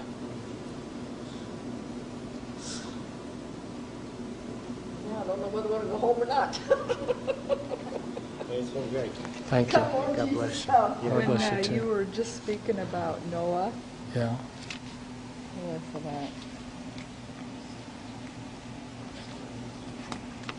God always turns me right to where He wants me. Good. As in the days As of a, old. as a confirmation, As because He soon as you said, said it, she flipped when I it. return, the world will be as different to the things of God Yeah. as the people were in Noah's day. Yeah. So here's what He wants us to do. This is, I I fear neither God nor man, he said to himself. But this woman bothers me. I'm going to see that she gets justice, for she is wearing me out with her constant coming. Then the Lord said, if even an evil judge can be worn down like that, don't you think that God will surely give justice to his people who plead with him day and night? Yeah. Yes, he will answer them quickly, but the question is, when I, Messiah, return, how many will I find who have faith and are praying? Yeah. The truth is we have to be praying. Yeah. Okay, because remember, knowledge Yeah. puffs up, but love edifies. Right. And that's how God's going to judge us, is by Right. our prayers. Yeah. Okay? Through prayers. Right. And go into a prayer class. Yeah. And that's what's going to change the world. Yeah. And then I God s- will and I- judge us and I- accordingly. I don't. Those of us who know just have to do what's right. It's not a matter of whether we're. The issue isn't whether we're going to win or lose. The matter is what's the right thing to do. Yeah. Like they're saying, Well, you'll know by the peace that you have with God, whatever, like some of us are meant to be teachers, like some that have books, and, we have our prophets, and, you have to go where God wants you to go. Actually, if you don't go and do it, then you won't have no rest. Yeah, that's But true. then sometimes it'll work for only a season, and then it's like, God, what is it next you want from me? Sometimes he might just say, go enter his rest. I probably should